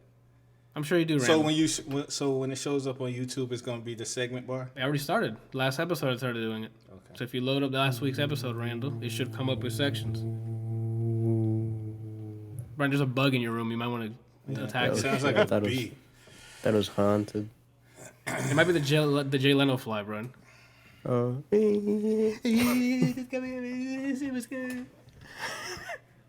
That's for my Craig Ferguson fans. What's wrong with Kelsey? Why does he look like that? I don't know. He's waiting. Like what? Yeah, he's just waiting for me to start like wasting an hour of his day talking about Ghost of I Tsushima. I have no input on this, so I'm just waiting on what is not going on, waiting for him to start talking about it. So, it was a Friday afternoon. Oh my god. Here goes Brian. Start with okay, boom. That's your thing. I'm not doing that. I'm not doing that. That's his thing. Yeah. What do you mean, yeah? Right? You can't say yeah to two things, Randall. No, I mean, like, I agree with what you're saying. That's his thing. No, yeah. Throw Okay. the ball, baby. Throw the ball, baby. Anyway, Food of Japan.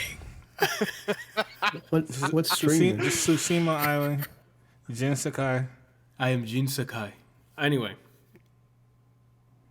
Friday afternoon, July 17th. Time to load up Ghost of Tsushima, right? I'm going to start off with... let's see what I'm... The vibrancy? The vibrant environments that are rendered in this fucking game. I don't care what Brian has to say. The only thing he said was the horse looks good, like a dumbass.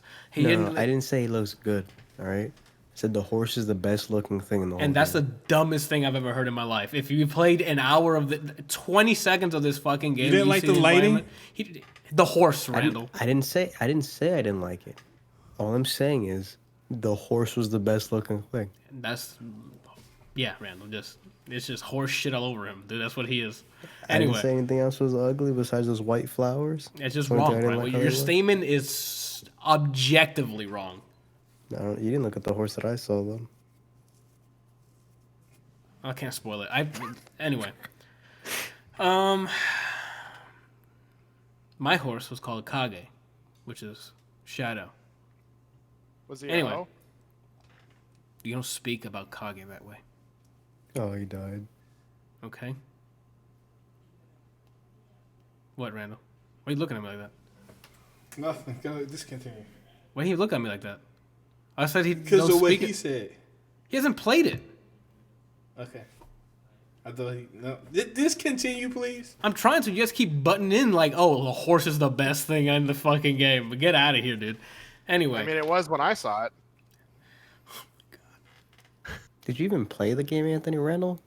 Kick in right now. Yeah, go ahead, Randall. I obviously don't know what the hell I'm talking I about. agree with him. So I mean, Anyway, I guess I can start off with mechanics of gameplay first, so that way we can get that out of the way. Open world game, similar. It's very like kind of like Ubisoft checklist kind of thing, where they give you a lot of stuff to go look and like activities to do. One of my gripes with that is that the activities get old kind of quickly. There's one thing called like the fox den, which is cool. You can see the foxes, but their purpose is just to go find a hidden thing. If you stumble upon it yourself, you'll finish the fox den activity. So that activity is, hey, I'm gonna go show you something, and that's it. And you get to pet the fox, which that's all awesome. But after like the 30th time doing it, I'm like, just keep it moving, you know. What other activities do they have? They have the fox den stuff. But I didn't like down the bamboo. the bamboo one was really cool. So, we gotta put a prerequisite here. I played it on easy, so these activities were a lot easier. Hold on. What? Just letting y'all know ahead of time. that was some good acting, man. Yeah, I thought he was like killing it at the Oscars yesterday. I don't know. Anthony's doing a better job acting, thinking anything looked better than the horse. Oh my goodness. Sorry, I'm just powering up. Anyway, So how was the bamboo thing for you? I liked it. I just like that type of minigame. Like, it starts off with 3 bamboo sticks up. It gives you a 3-button combination. So now when Jin raises his sword to go strike, you have to press that button combination before he starts swinging. So first level is 3, easy. They add 2 more. Now you have 5 buttons to memorize before he slices through. I guess it's a time thing, unless you're playing on easy. Excuse me. No excuse for you. And then once you beat that level, the final one to finish the activity is 7 buttons. So you have to fucking input Doom loops in there before he finishes cutting the bamboo. In one frame. So On hard, anyway. Yeah, you have to memorize it and then just, like a gun. And then anyway, that's a bamboo. That gives you an increase. It gives you a meter that fills up to give you an increase in resolve. Resolve is a thing used so you can either heal yourself or use special attacks. Depending on the attack, some of them take 3 or 1. Or I think some of them might take 2, but I don't remember. Anyway, that's that activity. My favorite activities are the shrines. It's very platform heavy, so you'll start at the bottom, and you can't go directly to the shrine because it's all busted up. So you have to climb around, swing, and do stuff. It's like the most autopilot one, and I just enjoy doing all the platforming in this because it feels pretty good. I forgot what the other activities are. That's it. It's fox dens, the shrines, bamboo sticks. There's something else. You get the ponds or like the bathhouses or whatever. But that's not really an activity, dude. Yeah, and the haikus. You got the haikus. You gotta find the myths and stuff. You gotta look for crickets. The myths? Where you get your special abilities. Yeah, but that's a story thing. That's not like an activity. Yeah, you got crickets. Now he's talking about collections. Okay, what the? Yeah. Okay. Yeah, Anyway, cosmetics. that's an activity. That's whatever. Open world, you have things to do. There's side activities I wasn't really vibing with because a lot of it was just super busy work that didn't have that much depth, or it just didn't. I don't know. It's just busy work, just so you can get upgraded, instead of like attaching all that stuff to like story based stuff. I don't know. Anyway, traversing the level. by horse, fast travel, running, and that's about it. The horse is selected in the beginning. You pick a breed, I think, and you pick a name. That horse is with you throughout the entire thing. So pick your fucking name wisely. You don't get a chance to change it or the horse. So if you like, fuck, I don't like that horse, you're fucking stuck with that horse. So that's why you went with Hokage. Yeah. What? But Randall, Kage is my horse's. I know, but that's not what he said. He said Hokage. That means the leader of the Leaf Village. In anime. That's what that means. Well, I asked if she was a hoe in the beginning. Yeah. Randall, you're not keeping up, bro. Come on, I Randall, thought he was keep just up. calling your horse a hoe. Probably is. The fuck? I don't care. He can do whatever the hell he Fuck wants. that horse, dude. We're in the middle of an invasion, Randall. He can do whatever the hell he wants. Anyway. Mechanics, gameplay, combat. Okay. I like to commend this combat because it doesn't like give them like invisible fucking sword armor where you slash a guy 1,000 fucking times with like a meter. That might be different for on hard mode. On easy, it feels more realistic. It's like, yo, I slash you a couple of times, you're dead. Or if I get a good shank right through your heart, you're dead. It's not, oh, that hurt, man. I still have 10 health. It's you hit them with some cuts, maybe depending on what type of move you do, they're down. So it's quick. The combat is quick. It's just an attack is quick. But when it comes to like the neutral between you and like another swordsman or a person with a shield, you have to wait for them to attack, or you can try to attack, but they can block you and try to counter. It becomes like a one-on-one fight until you get like swarmed with enemies. So then you gotta start thinking quickly and just break people's guards, and then like use gadgets if you need to. Brian, you have a question? Did you say neutral? Yeah. Who are you? Well, Brian, this game gets it out of you, even on easy. I can only imagine what the fuck Randall's been going through. Because on easy, there has to be neutral. When you go up against Ronin, which are like abandoned samurai, that they'll fucking go at you, and then they'll put their sheath in to hit you with that crazy one move, and you got to keep the fucking distance. Because if you're too close and they slash you, that's damage done. Yeah, but once you get the gun, the game gets easy. Oh my god. Okay, yeah, we're gonna move on. So let me ask you something. Go for it. Out of the main guys that you have to fight, who was the most annoying to you? Annoying? Yeah. No, I don't think I found anybody annoying. Again, on easy. So the ones they weren't annoying. There was some that were just too easy. Like to the point where like I don't know, like I'll fight their goons that were harder than the No. I don't boss. mean like the bosses. I'm talking about the actual goons that you run into throughout the game. Like the spear guys, the brutes, and all. Like, who was the most annoying to you? Spear guys. Yes. I can't. The timing to parry that fucking attack is ridiculous. Yeah. I can't. I call myself the parry master because who's gonna dispute me? But like those fucking the way, I don't know if it's because the way they delay it, I'm like, oh, this is the time. And sometimes my dumb ass goes and he doesn't attack, and then I get stabbed. Yeah. And it seems like they cover a lot of ground pretty quickly. John says he one shots everyone in the game with a coconut gun. I feel that. Wow, play Sekiro and have some gun. I don't know what that means. But yeah, the spear guys. That's exactly what it sounds like. Those are the ones that give me the most trouble because I like to embarrass them in front of their friends. So they come at me like, I'm gonna go slash you, and I just parry that shit and just like right here, like this close, just you're dead now, motherfucker. As I have my sword like right through him. Yeah, but when you slowed down time with the parry, you didn't say any specific lines that I taught you? No, I don't even know what lines you taught me. Every time you slowed down time, I was going, Oh, Samyokeka. I did it like a couple days after you left. I did it on Monday on my playthrough. But then the story started getting heavy, and I just stopped. I got into it, so the joking stopped. So it got like super heavy. Where are we at? Combat. You have different stances that benefit you depending on the enemies. Like Randall mentioned, there's brutes who are like super huge dudes who have big armor, or they have like a cannon on them. You have the spearmen who literally attack. They have the keep away game. So getting into them is like you got to rush a bit, maybe block something as they're trying to attack and start attacking. The shield guys with the sword and shield. That one they have like a huge amount, like a lot of the stagger meter, stamina or whatever, and then the just straight old swordsman people. So now you unlock stances that benefit each type of enemy. Like stone stances, which you would get into stone stance to fight someone with a sword. Wind stance for I think it's the spears. No.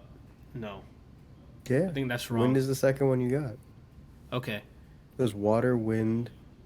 It's stone, water, wind, and I forgot the last one already. No, wind's your second one. Oh, I'm not ordering them. I'm trying to think about what stances were they. Oh. Anyway, those all correspond to the specific type of enemy. So at first you're like, okay, that's kind of... What happened? Moon stance, thank you. That's for the big guys. So at first it's pretty easy. They gradually give you like one type of enemy. As soon as the further you get into the game, they start mixing and matching in like groups. They come attack you in groups, so you'll have to quickly swap between stances depending on who you're going to attack, which makes the combat more exciting. Because again, like I said, it's not like 1,000 cuts to kill someone. Once you break stagger on someone, you can just one, maybe 2 slashes, and they're gone. Again, on easy. Don't know about on hard. So it makes it a quick, pop, let me hit this guy. Hopefully the guy behind me doesn't attack, because that does seem to be the case. Even if you're attacking someone, they don't wait like in Assassin's Creed where they're like, hey man, you're next. And then you body that guy, and then hey, you're next. Even if you're in the middle of attacking someone, the other guy's like, ha, my time. And the fucking spear guys will just poke it right in your asshole. So they don't care. They don't care that you're in the middle of a fight. They're like, yo, my teammate's getting bodied. Let me go see if I can hit him in the culo with this, You didn't mention archers either. Oh my god, and archers. I'm changing my answers from spears to archers. Fuck the archers, bro. Let me rephrase that again. Fuck a group of archers. Those are usually the guy. Anybody who Let me scratch that again. Fuck the group of elite archers. Oh, the ones that shoot their 3 arrows. Yeah, because at that point it's just 300 all over again. Those are anybody who's throws projectiles are usually the ones that I attack first. Yeah, one says Javi says parry the arrows. I do. I've mastered. That don't mean anything though, just because you parry. Yeah, you still have to close the gap while other people are shooting at you. And then on top of it, like a lot of times the archers are like on a cliff somewhere. Yep, so you can't just easily get to them. What I usually do is parry and then swap to my arrow and fucking shoot him in the mouth. Because, go ahead, Brian. All you gotta do is parry, explosive sticky. No matter how far you are, you gotta land it. That can work too. It's just to craft that or buy that is expensive, so I only use it on like maybe brutes or something. If I'm low on health, then I'll use the sticky bombs. Because once you upgrade it, you can affect other people as well, so you can get like a group of people down. Throw the arrow back. Javi's got it, bro. That's why he's my son, dude. Hashtag Dadler. Dadler, dude. Anyway, I think that's it for combat. Then you have special abilities. I don't want to spoil what they are because unlocking them and getting to use them is really fun. I don't want to spoil it for anybody. You have like 5 different skill trees. You have 2 for samurai, which is like the way Jin was brought up to do combat, and then like 2 more. Oh my god, no, there's like, one for stance. There's one for each stance. There's one for the samurai and then the ghost. For ghost, and then ghost is weapons and then the tactics. Yeah. And ghost is how you start learning to do not samurai things. And you're like, why does that matter? Into the story. So, you play as Jin Sakai, the lord of the Sakai clan. Opens up with a battle against... Yeah, Brian. I forgot his first name. Khan? Yeah. He saw the opening, so he saw what Khan did to the guy. That's my favorite character. The boss, when he cut... So it opens, he fucking throws gas at a guy, sets him on fire, and then cuts his head off. That sounds hot. That's your boss. That's the guy. That's the antagonist. He lets you know I'm the antagonist. Anyway, you start off in that battle. That battle, your group ends up losing, and your entire clan dies. You're the last survivor of the Sakai clan, I think it is. Because everyone, that was a massacre. Isn't that what happened? Yes. The Yeah. uncle. He's a different clan. Oh. He's Shimura. So yeah, your uncle makes it, but he's held captive. So the first act of the story is you going to get him. I'm not going to spoil anything behind that. That's how it starts. All you know is your samurai shit, and you go try to save your uncle in the beginning. Don't want to get into that. They have side missions in this. They do it like I'm not gonna say they do it like similar to Mass Effect, where all your buddies and your comrades have their own side missions and side story arcs. You can go ahead and finish all those before you go to the final fight. I don't think it has any bearing, as if like if you don't do any of the side missions, I think the last mission plays out exactly the same. So it's all up to you if you want to complete all your side missions beforehand. Up to you, but that's where I think the meat of the story is the main story, and those tales for all your comrades. Those are the heavy hitting, like feudal Japan, beautifully crafted like stories with shots, cutscenes. That's where they're at. Then you have side missions that are just regular side missions. Hey man, this guy says some shit. Go kill him. Okay, or hey man, I heard there's like a demon somewhere, and you go investigate. It's not a demon. It's just a group of bandits. Which leads me into my second gripe, is this. A lot of those secondary like side missions that are not like teammates' tales aren't that engaging. It's just busy work instead of like, that means like there's some cool context. Like, there's a story about this, like I said, a demon or something that maybe is based off of real literature. So I don't know. But then it always turns out to be it's a bandit or it's just a guy. Like there's nothing, which I guess that's the point of the game. It's very grounded, but there's nothing like mythical, if that makes sense. So it's always just like something eating everyone or whatever and shit, and then you go and it's just some fucking guy, and then you just slash him up and you're done, and it's like, and that gets repeated over and over, and I just got tired of that. So those I would rush through, and then the ones that are like your teammates, I'm like, I'm in, because they actually have their own arc, they have their motivations. There's more thought into it, and then the main missions are just great. The story is so it's not like Witcher side missions. The teammates ones are, where you want to continue doing their story, you want to keep doing, you want to keep going, but the ones below that, the tier below that, like just the generic ones you find around the world, it's like, all right, I'll get it done because I'm gonna get the fucking platinum, so I gotta finish all these side missions.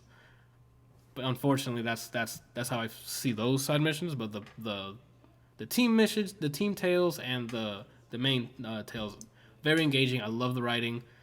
I swapped between. I started off with just Japanese audio, and have subtitles. But hour 30, I got tired of reading, so I'm swapping to English audio. So Japanese voice actors, great.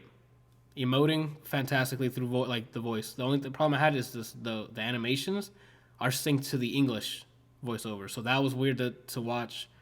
But the voice acting was fantastic. Writing's great. I swapped over to the English. English voice actors are also good. Oh, they are? Yes, they have the accents like as if they were in Japan. The Mongols sound like Mongols, like with heavy acts. The Mongols, some of them, I'm like, what did he say to me? He was trying to speak English, but I'm like, I don't know what the hell he just tried to say to me. Javi said, so if Witcher had no monsters. Yeah, like that sounds like you're dumbing it down, but like that's kind of what it is. But that's what they were aiming for. Like they're aiming for feudal Japan, the age of the samurai. Like it's all about honor and loyalty and stuff, and they hit that perfectly. The presentation, the relationship he has with his uncle, about him, like, this is the only way we do this. This is the shoguns showed us this. The samurai, this is how we operate. You doing all this ghost stuff, which you'll find out in the story what that means, which is like not the way of the samurai. It starts building tension between you and your uncle, who basically raised you after your parents died. Like, so it's There's written relationships that they're written really well. The arc is fantastic. The last like 10, 20 minutes, there's two big heavy things for me. It's after you revisit Sakai's place and you meet a character there. And then the second... Yuri? Yuriko. She has a tail. Did you do the tails? I love her, man. Did you do the tails? Yeah. Both of them? I did all of them. Okay. Well, that one hit hard. Yeah. And then the last 20, maybe 30 minutes is just... It's art in motion, dude. Like, the shots, the vibrant trees, the things that happen in it, it's just... Did his video cut out? Okay. Again, it's not even gameplay stuff. It's just... It was cinema. Like, in a game. Rendered beautifully. It was just awesome to watch, and just experience and listen to the voices and the acting. It was just great. The boss fights are all basically dueling, which is one of the other activities. That's what I forgot. Because you get that in the second act. Yeah. No, not the standoffs. The dueling. Oh. Which is you 1v1 in a circle against another samurai, for the most part. And those are really fun, because those aren't like one or two slashes. It's like if you're doing a set. Because you stagger him, get a couple hits in, and he'll reset, and then now you're back to neutral again, and you start trying to get in, and they start doing moves that you don't see the grunts do, like weird combos where they'll even throw in like the hilt for you to that's unblockable. You got to sidestep or some shit. It's Tekken, my guy, with swords. Okay, like, and that's on easy. I can only imagine what Randall's playing, but like they were hitting me with shit. I'm like, I set it to easy. Why am I getting? I'm using resolve to heal myself in the middle of the fight. I'm like, what is going on? So just to interject real quick, you know how like that move, which is heavily built on samurai technique, is like it's all about the one strike coming out of your sheath. Yes. Well, when in those fights, when guys do that, if you get hit with that, that's an instant kill. Oh, on hard? Yes. For me, it leaves me with barely. It's like letting you know if this were difficulty higher, you'd be dead. Yeah. That's how much health it leaves me. If you don't have resolve in order to re-heal yourself, you're dead after that hit. Yeah. Which is, again, all of it is like, they could have done more, like adding the mythical monsters and stuff like that, but I don't know if that would play well to the lore of what the story they're pushing here. They try to keep it as grounded as they possibly could. Allegedly, it's supposed to be based off a true story. Oh, then that explains why, then. That's why every time they're like, oh, there's a fucking thing that's in the woods or some shit, go hunt it down. It's just a fucking guy. Yeah, I was there. But, like, you were there. Yeah. Okay. I will tell you, though, like, when I got to those guys that shoot the explosive things. Oh. When I first saw that, I immediately thought of Bryant. I was like, are you serious? Do they really have guns in this game? But then I realized it wasn't a gun. But I was like, it's getting really close. Yeah. When I saw the cannon, I'm like, did this fucker just ruin this game for me? But yeah, there's big brutes that have a cannon, and they'll, in front of you, like, once you're busy with fighting others, they'll light it, and then if you're in firing range, that shit does damage, bro. So you need to either get out of the way or stagger them before it blows up. So out of everything that you've experienced in this game, what is your most favorite mechanic out of everything? It used to be the standoff at first, but again, after hour 40, however long I'm playing it, I stopped doing standoffs. It's faster for me to run up and just slash them than do the standoff. So standoff is you go up to a group of people and you go, hey, I'm here or whatever, and then you do a standoff where you're just holding your sword, and you have to wait until they attack first. Granted, they can fake an attack to lure your attack so they can take off most of your health. That's happened to me. So, nice. Because spear guys. Fucking spear guys, dude. You don't know when like actually moving, or if they move quickly and they'll bam, and you get fucking poked. I hate them. Anyway. What was I talking about? Yeah, so you'll time it. If you time it correctly, you kill that one person, and it can go up to 3 times. Unless you get armor or... we'll get to that, I guess. Unless you upgraded it so you can get to more back-to-back kills. But you also always back-to-back, you have to time it when they're gonna strike you. Then it comes to armor customization. Ooh, here comes my next gripe. So they have really cool armor, all with specific ways to play the game. Like, this armor is just for those who want to do stealth. No matter how badass it is, it doesn't benefit me. Same with, like, oh, if this guy wants to be a tanky character, this armor is just for that. The stats it gives you, after you upgrade them, that's what that is for. That's one of my gripes. I wish you can just swap whatever and just put whatever charms you want. Gripe number, whatever the hell I'm at. Charms are things you equip that gives you bonuses, stat bonuses. Whether it's enemies take longer to detect you, or it gives them like an extra ability to like a smoke bomb, like, oh, now it blinds them, or you have more health now, or you take less damage, or like those are small things. You find an absorbent amount of duplicates that you can't do anything with, except if you wanted to stack it. You can't fuse them. You can't do some weird cool shit with, like, it's just a long vertical list of so many duplicates. So when you're hunting to see, oh, let me go swap my build, you have to go through this cumbersome UI of just a long list of a bunch of charms. The names are all like charm of Despicable Me, or charm of the Indubitable. Dart gun. Yeah, like, it's just, and you're like, what the fuck is that? So you have to highlight it and then go read what the hell it is, and then keep going, unless you have it memorized. There's no easy way of, like, you can tell what type it is, like, oh, it's a utility one, so you know it's not going to upgrade your base damage. There's one with an icon with swords and stuff, but it's not enough to be like quickly swap out a build. So I just picked whatever the shit I needed for the time, which is damage, and just never changed it unless I got a number 2 version of the same one that you find later on, which makes your number 1s useless unless you're going to stack those with your number 2. But then you're wasting charm slots that you can use to buff something else. That's kind of shitty. Instead of just, I have 2 of level 1s, why can't I fuse it in some way? Like, I don't know. It was a waste. The charms, I think, had potential, and then, I don't know, like, they could have done more with it, so you can fully, like, customize the way you want to buff your character and make builds, and it just didn't work out. I think that's it. I'm trying to think if I'm missing anything else. I like how talking out loud, it sounds like I just fucking hate this game. Which it's the complete opposite. What do you mean you gushed about it already?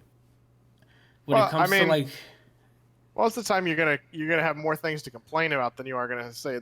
You're gonna complain about things because they bug you. Where you can only say so many good things. I just like the moment to moment. It's just it was too good. I think it was Sunday night, because I had the day off the whole week, but Jake, my coworker, had work in the morning, and he has one of the rooms, so he went to bed, and I'm like, I think I should go to bed. As I said that, before I looked at my watch, he woke up at 4:30 in the morning to go use the restroom, and I'm like, I need to go to bed. I played too long for today, and I need to stop. So that was the last time I stayed up that long playing the game. So I just stopped on Tuesday. No, I think I finished it on Tuesday. Or was it Wednesday? Something like that. It got to the point where the moment to moment was great. Me riding that sounded really bad. Me riding my horse. Wrap it up. Now you riding your hoe. Yeah. Me riding Shadow. Just going from place to place. There's fast travel, but like I would just, like I do in Red Dead, like I usually just either just take my horse and go manually and just enjoy the sights, because there's like very like very like, what is the word? Like not noticeable. Like when there's a monument, like there's a distinguishable, like you can tell where you're at by the environment, because everything's rendered like Golden Temple, distinct? because it's distinct, I guess. When you're approaching Golden Temple, all the flowers the floor is filled with leaves that are golden, and as you brush up on it, like the leaves are floating up. It's like a Japanese old movie where you're like, that shit doesn't happen in real life. It looks great. It's the presentation, the aesthetic is just beautiful. Like all the samurai things. Like when I kill a group of people, every time I swipe the thing on the right, so you can manually throw the blood off the sword, and he puts his sheath in, and I do that every time. He puts it in his sheath. What did I say? He puts his sheath in. My bad. He puts his sword in his sheath. I'm sorry, his katana, his samurai sword in his sheath. You good, Randall? What's going on, bro? Are you good? Is the question. Because this, I'm like this. He's stroking out. Yeah, Because he's this riding game, COD, dude. Yeah, I'm riding Kage, dude. Oh my god. Riding him hard. Yeah. Oh my Yeah. god. That means Bro, everything. he's freaking out. Yeah, I'm freaking out. Yeah, like it's just that. Like the same thing I always talk about when I'm reviewing games. The moment a moment's fun, it was You fucking keep touching swimming. What are you doing with your life? Don't Dude? worry about it, bro. I'm riding Kage, dude. All right? The prettiest thing in the game. Get the fuck out of here, Brian. Get the fuck out of here. Yeah, unlocking more costume, like armor and stuff to get him fully upgraded, getting all the resources. I didn't mind doing any of that because it happened naturally. Like I'll start doing an activity and I get the resources I want, or as I'm riding Kage through an open lush filled with like flowers and stuff with all the wind going. You see freaking Jin put his hand down to like touch the flowers as he's fucking riding by in Kage. The fields of like it's so vibrant, and then when it gets like stormy and stuff, you see all that beauty go away, and it's just death and massacre as I kill everyone when the rain. And then as you see the transition into the sun coming back in the daytime, and it's all beautiful again. It's just, man, those environment artists, man, they just fucking killed it. Like that, me just running around, and a lot of fucking cloth physics because they wore a lot of cloth back then. So seeing the wind come, and it's always windy. I don't know why it's just always windy in Tsushima, and that everything is flowing in the wind. I don't mind it because it makes everything look really cool.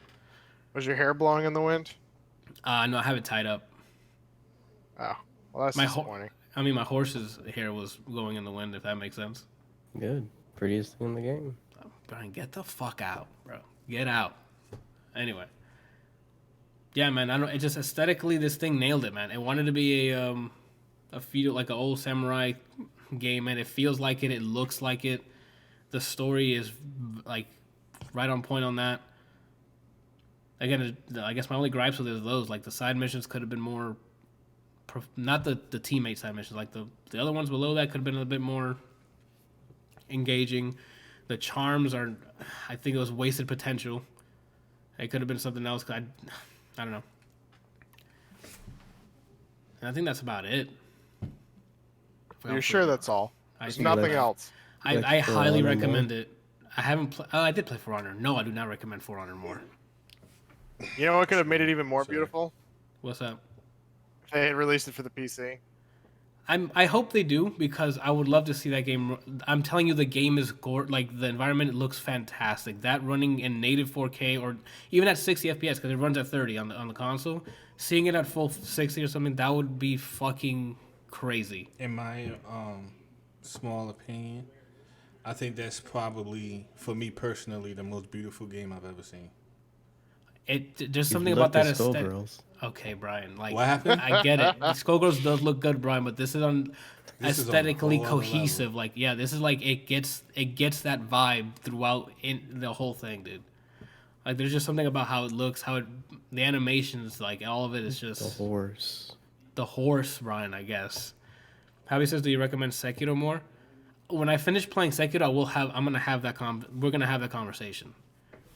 Because Brian was telling me like the combat. Oh, he left. Well, there's that. The combat's similar But to. first, Galaxy Quest. No, yeah, like I said, I'm gonna do that first. Doom Patrol Season 2, and then I don't know, a Demon Slayer this week sometime, so we can get that going. You said not Wednesday, so probably Thursday. Anyway, what was I talking about? This is how you know I really like the game, because I'm just losing my mind talking horse. about it. No, we're not talking about the horse. Oh, the I guns. feel like it's easily game of the year. Yo, Randall, Cyberpunk That's hasn't come out yet. hilarious. Yeah, See, that's how I know, yeah. Fucking Randall, phony over back here. up. But isn't Such a phony. Cyberpunk's this year. but will it be considered for this year? For Anthony ADLR Podcast Game of the Year, absolutely will be considered because it came out I mean, this year. if it's being released this year, it should be considered this year. They had Yeah. stuff that came out in like December 25th. They fucking considered. Yeah. Oh, really? Oh, well then. Usually- I retract my previous statement. We don't No, know yet, Randall. Fucking phony, this guy over here. I mean, technically, we all don't know what we're getting into. I mean, By far, best. I'm just I'm being calling it positive. now. Best game of the year. You're phony, dude. Well, Brian, you have to give him a slack. Did he break? Okay. You have to give him some slack, like, we just consumed this, so we're on the hype train. Like once Cyberpunk comes out, we're all gonna be fucking like nutting on our cameras how fantastic it is. So, and I mean, like, don't get me wrong, I'm just as hype as the next person for Cyberpunk, but clearly not. We honestly don't know what we're getting into. I do. I know the development. I don't know him personally. I played the. He's gonna have two dongs that are just massive that he's just running around with. Like I'm gonna have. He already knows what he's getting into. Yeah, two of us. I don't think Kelsey played Witcher. Two of us know what we're in for. Like if they continue the pedigree that they've been at, that game is going to take up a lot of my time. As in, like, I'm gonna sink in a lot of hours into it. Do they usually make very strong story-driven games? Yeah, man, that's what they've been Anthony, knocking it out of the park. Stop answering. Is that playing Witcher on purpose? Don't answer his question. What kind of question is that? Yes, the Witcher. The best game of the year. Like I mean, you would know this if you played The Witcher. Wait, did you play Witcher? Did I? No, Anthony. Yes, I played Witcher 2 and 3. I didn't play the first one because Brian told me to stay the hell away from it. So which one do you think is better, Ghost of Tsushima or Witcher? Witcher 1, Witcher 2 or 3? The one that you played. I played 2 and 3. Oh. 3 is the gripe I had earlier with the side missions. That's not a problem in Witcher 3. All of their missions are thought out. They have a lot of thought into doing it. You care about what's happening because again, there's mythical stuff happening. So you'll get a quest where it's oh, someone's being ripped in half in a well somewhere. Remember the show when he fights those weird shit? That's all the side missions. Mm-hmm. It's some crazy shit happening, and he has to go and figure it out either by using his own detective work, using his eyes to track someone, try to convince someone not to do something terrible that might come back to him later. It's a bunch of that. Oh, Javi's been talking. I'm sorry. He doesn't work Thursday. PUBG didn't even come out yet, but they included it. The combat doesn't look the best, but the world is gonna be good. Yeah, the combat looks like it's just an FPS with maybe some stealth that you can probably do depending on the hacking and shit, but I don't know for sure. So I have full confidence in Cyberpunk, dude. If that game came out and it was trash, I'd weep on here. Yeah. It'd probably be the first 10-hour podcast of me just ranting. Yeah, because there's no way, man. Oh, well, how do we get on this? We're talking about Ghost of Tsushima. Because I said that it was going to be Game of the Year. Oh, I said I could see it being Game It's going to be... No, he said by far. Yeah, he said. I mean, I agree. I have not played Cyberpunk, so I can't say anything. I guess, yeah, you can... Return your copy. Return your pre-order. Okay. What was I going to say? Yeah, this year is going to be... Yeah, the gunplay, I'm okay with it. And Ghost of Tsushima. Oh, the gunplay. Oh, it was great, Brian. I love pulling out my gun from my sheath and just shooting random people, you know? Can someone get this guy? The fights were amazing. I love the fighting. The fighting is it's fun, man. It's satisfying to get a good, especially embarrassing them. Even sometimes I'll parry it, sometimes I'll just sidestep the fuck out of the way and just hit them with something on the side, and they just and fall over, and I'm right in front of your grandma, bro. Right in front of the grandma. Wayla would be proud. Yeah, dude. I don't know, man. I love it. I love the way it feels aesthetically. It looks beautiful. Some of the cutscenes is just. You heard what I said. Mm-hmm. Some of the cutscenes is shot. It's like they had a cinematographer there, dude. It looked great. They were shot well, framed fantastically. The fucking vibrancy of some of those scenes is just. It's great. I got nothing else, bro. Unless we done another hour of just me just fucking gushing over this. So I highly recommend it, man. Especially if you're into feudal Japan samurai stuff. This is it, man. It's aesthetically there. This is pinnacle. Yeah, you have to try it. If you're into that kind of old Kurosawa fucking Japanese stuff, this is it. So this is the Japanese version of Journey. Sure. I don't know. I guess I can applaud them for having this as their last game of their generation, because now we're going into PS5 and this is what their last exclusive was. Great way to pick. This is it. This is a good way to bookshelf it as last chapter of PS4. Dope stuff, man. The last chapter. What other exclusives coming out? I'm not supposed to speak of it, but there's a Oh. sequel to something called Snack. Oh shit. What is he talking about? Knack 2. That already came out. No, I meant Knack 3. Oh. Bug Snacks is Javi. That's the real one. Anyway, that's it, man. That's all I got, bro. Let me go look at the docs because I forgot I even had Greyhound on there. No, that's it. We're good. We're good. Brian has Hero Siege. Kelsey and Kelsey. Siege. Okay. No, y'all tell. Hold on. Tell me about Hero Siege. You want to start? Yeah, you play whichever more one. than me, so I think you can start. I mean, the game itself is a lot of fun. You know, it's Diablo stylish with like an a isometric loot, like a looter, like a dungeon crawler kind of thing. Yeah, it's more like isometric 2D. Okay. Or really, how would you describe it, Bryant? Like Dungeon Fighters, but like a higher camera. So Diablo, it plays like a Diablo clone, but looks like Binding of Isaac, kind of. Yeah. Oh, okay. Okay. I kind of get the look then.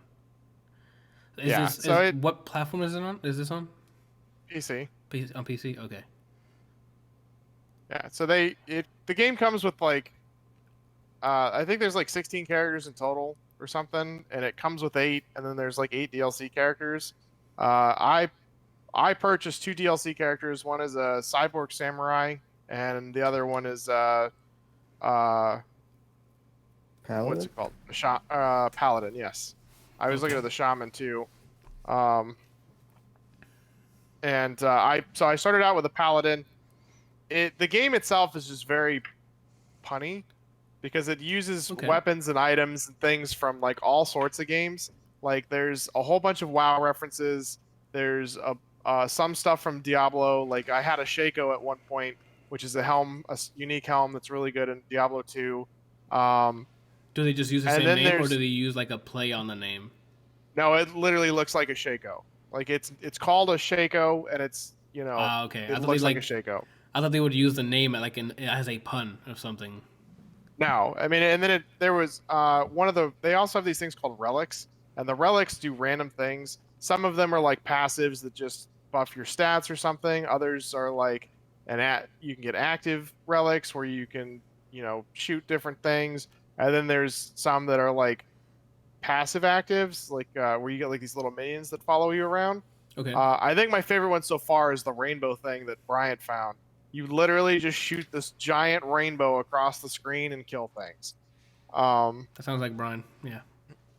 But then some of the relics have like, I think I picked up the sword from the Lich King's sword from World of Warcraft.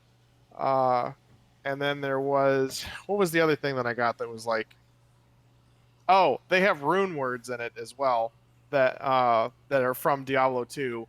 And they have like Breath of the Dying and a couple of the other really big names, an Enigma, the chess piece. It's crazy you didn't get called by Activision or Blizzard and be like, hey, you can't have this. Yeah, I'm not really sure like how this game works with that kind of stuff, but it's funny, it's enjoyable. It's way more fun if you actually have people in it. Bryant is playing a necromancer, and I can't ever fucking tell what are enemies and what aren't. Yep. Because he's running around and dudes are just fucking swarming everywhere. Yep, I know the pain. I've played. Yep. You think you're hitting an enemy? It's just this goon standing there. Yeah. Doing nothing. So I'm spending a lot of my time trying to attack his characters. A lot of times I don't even. So they usually, if they see somebody, they're already shooting or they're already stabbing. So it's just a wall of them, and I don't really do anything besides supervise. That's crazy. I mean, that's what you wanted, right? In Necromancer. Yeah, so. Hella goons, do what the Is there like a party system you can go with, like a party of people, or? Yeah. So I don't know how many people can join up at once. I want to say it's only 4 because I'm pretty sure that the lobby only had a max of 4 people. when you were looking at like the public games and things. Mm-hmm. So I'm assuming it's only 4 people per game, whereas Diablo could have up to like 8 or something. Okay. All in all, it's enjoyable. I feel like it's gonna run out of its Steam there after a bit. yeah, pretty quick. Like I haven't gone back to it because Brian hasn't been on, and I haven't wanted to play unless he's there. Mostly for sexual reasons, but That's understandable. What? Huh? I don't know what you're talking about, Randall. Why you just start making noises like that? Okay. Such a pervert. But yeah, I mean, I definitely have a lot of fun with playing with Bryant, both on and off the game, and Oh my god. Yeah, it's pretty enjoyable, Yeah, you are. both on and off the game. Yeah, you are. I like, so it's a dumbed down Diablo. So Yeah, Oh wait, The- how dumb? Are we talking Minecraft dungeons where it's like easily accessible, or is it like in between that? it's in between. So Yeah. I kept Okay. comparing it because of how simple, but this has another layer where it has Diablo's loot system, like gear system, Mm-hmm. but then the skill tree is simple. Ah, That okay. makes sense. Okay. yeah. The skill tree is very simple, but it's very similar to the way the Diablo 2 plays, where you have to get like one before you can get another, and if you they show the lines that are connected and whatever, and so if you have like two columns that intersect, you have to make sure that you get at least 1 point into the ones above it before you can get the one below it. Got it. So you can plan out what you're going to be building. Yeah. Yeah, when we first started, like I was like hesitant to put the monster difficulty and things up, and the first thing that I could get as a paladin is a shock aura, where I literally just run around and things get smote with lightning, and What the I'm hell? running around and things are dying before I can even get to them, and so I'm like, Oh. okay, let's just quit and make it harder. And even then, we're still just blazing through the. You guys are fucking pros. That's why. That too. We've died a couple of times to hilarious shit. Like I fell off of a platform and didn't realize that I was, it was not something I could stand on. I think Bryant killed me at one point because of a breaking Whoa, platform. that's a turn of events. The You're joining thing is, Randall's like, ranks. Oh my No, I didn't God. turn and shoot him. Oh, okay. What happened was, all right, so boom, right? There's like an open world kind of, and there's loot that you can get, but you get to navigate your way to it. And sometimes there's like platforms that if you walk over it, they break. Now we weren't aware of this, so I went understand. ahead to the loot, and then he walked into where the platform was. And it broke underneath of him. yeah. Gotcha. That's happened to me before. So I think Yeah, that's. I that don't- happened to me and you. Like where I jumped and you came after. Yeah, I don't like turn around at the healer, neglect his healing, and murder him. I don't do that. Oh my god, man. He's fabricating. Oh my god. Okay. Is this free to play or is it like? It was on sale last week for like $1. That's the game that I asked you about, and you said you weren't interested in. Oh no. I have then- 2 extra copies if you want one. I mean, if you guys want to make some more content, we can do that. I still mean, got- we still gotta get through there was last a 4 Remnant, pack though. for like there was a 4-pack for like $5, and I was like, somebody will take it at some point. So Hey, I'll take I it. gave one to Like, Bryant, and I still have one. The DLC that comes with we bought the DLC because it was like another $1.50 or something, Okay. and then we bought our 2 champions that we're gonna play. For the money that we spent, I'm definitely having a lot of fun. Gotcha. Especially if it's only a couple bucks. Like, Yeah, I think oh my gosh, thank you for reminding me. PSA to anyone listening to this, I guess I don't know when it's gonna end. On Humble Bundle, Vermintide 2 is like $1. So Vermintide 2 is like $1, and that's like a 4-player like Left 4 Dead game, but set in the Warhammer universe, and it's really fun. If I'm not mistaken, it should be there still. Is it part of a bundle? I don't know. Kirill sent me he told me about it. It should still be $1. Randall, that's a really good game if you want to play co-op. What is it? what's it called? Vermintide 2. Warhammer 40,000 Vermintide 2, I think it is. Vermintide 2. It should It be says super it's cheap. $30. Damn it! Then it might have gone away, or he lied So to you me. tell me this. You tell me this now is what you decided to do. I learned about it Must- today. And you tell me at Let me see if there's- 10:26 p.m. Eastern Standard Time. Hang on. I may not be looking at actual bundles. Give me a sec. I'm looking at Warhammer by itself on Humble Bundle, and it's $29.99. That just I means don't know. Anthony's a whore. I could be a whore. I don't know.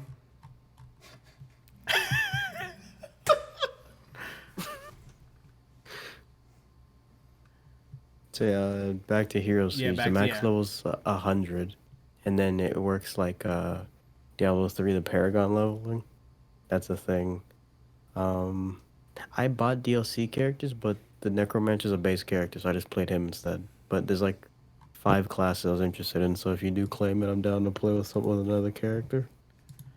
Again, if you have an extra copy, I'll take it. You can make another city. Like we can just record playing it. So Yeah. we got to finish Remnant though. Like Yeah. last. Yeah, not I mean, last I'm Remnant. I'm down to keep play saying- Remnant. I keep saying last Remnant. I need to fucking stop because nobody wants to play that. No. But it's such a great game. No, you stuttered there. You hesitated because your mind was saying, "Don't you fucking dare say that." Uh, What were we talking about before this? Hero Siege. Sorry. yeah, I mean, they do an axe system just like they do in Diablo. There's really not much to say about it. So far, it's a lot of fun. Dying is hilarious. Losing all your relics suck because when you die, you lose all your relics and have to start over. Not your Oh. gear that you put on though. But you can't. Yeah, you go, keep- You can't go back and get them like in like a Dark Souls thing. No, you just lose. The relics are they're like bonuses, and so they're supposed to make you more powerful while you're running around. So if you die, you lose the bonus. Is it like a roguelike? Like is it randomly? You find the relics randomly and you just have it for that run? No. I mean, you keep it until you die. It's not like it's not like Rogue Legacy where you would like get, it's a lot like Rogue Legacy actually, where you pick a character that has special abilities and you find all these buffs and shit or dead cells. You find stuff. Then when you die, that you start over.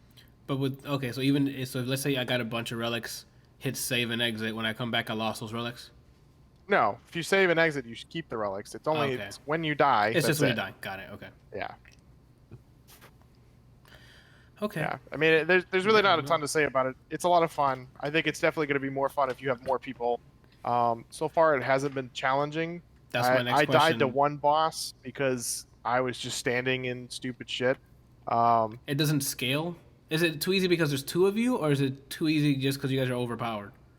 We go separate ways, and still, it's like we're not even. We just like, we're blaze autopilot. through everything. Yeah. Oh, that sucks. So I think we spend more time, just trying to loot everything than we do like actually killing enemies. Gotcha. And I Well, don't Brian know if it's doesn't have to necessarily worry just about because of the that. characters that we have or what, but like I played the samurai, and I'm running around with a bunch of claws just slashing the fuck out of everything. You And guys are he's playing clearing really fast, but and you guys have it know. at max difficulty. so they do it like they do it again like Diablo 3 or well no, what's some like Ninja Gaiden where you have to beat the previous difficulty, or Diablo Oh. 2 I guess you have to beat the previous difficulty Yeah. before you go up. So we're playing on normal. They have 4 levels. There's like normal, hard, or normal, nightmare, hell, and then something after that. And The then real there's difficulty. also this slider that you can increase the enemy's difficulty by like giving them more HP and damage, but also increasing like the amount of experience and things that you get. So up to like 5% or something, or 4%. Oh, that's And not then a they huge get like difference. 20% increased damage and 10% or 20% increased health, 10% increased damage. I don't And- really remember. And you guys have that max, and y'all is just running through yeah. them. Shit. We're just running okay. through. So maybe the harder difficulties would be more engaging then.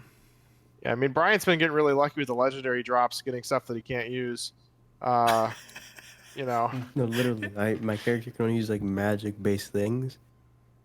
Okay, so you can get legendaries, as we know. When you Okay. sell them, you get legendary powder. You can craft these powders into a mythic level powder. That's the highest rarity. Okay. And then at the store, once you have that, you can basically make yourself a random mythic. Okay. I can only use magic, so like stabs or spell books. I finally get enough to roll a mythic. They give me a gun. I can't use guns. Well, they know that you, the player, love guns. That's the problem. You should have picked a character that has guns so it can mirror your wants. You're messing up, Brian. Bullshit's what this is. So you're playing Borderlands 3 again, is what you're telling me. Yeah, snipers only. Got it. Okay. But yeah, I mean, I'm down to give it a try then. And like you can craft legendaries for like 1,000 gold a piece, and they'll just give you a random legendary. They have Minecraft. mining in it, but mines mines are few and far between from what we've seen. Like we found a couple, but it's nothing like, oh, you can go to this one spot and just farm it, or you can, you find at least like one or two on every map. It's, the mining thing is just kind of, Whatever. I don't know, underdeveloped, I guess. Okay. It's like a mini game more so than like a whole system. Yeah. You kind of, if you find a patch of stone, you can click on it, and then there's this little slider that that goes back and forth, and you have to hit it over the center. And like it's interesting, but it's like, this is really kind of dumb. Just give me the stuff. I don't care. And then you level up mining, because I think you can mine more stuff later on. I'm assuming the further we get into the game, the better the items we can get, or maybe it's at higher difficulties. And then those can be used for different things. There's questing, where you same stupid shit that you do in every game. Go fetch this, or go kill this number of creatures, or go stop the summoning of, Jesus.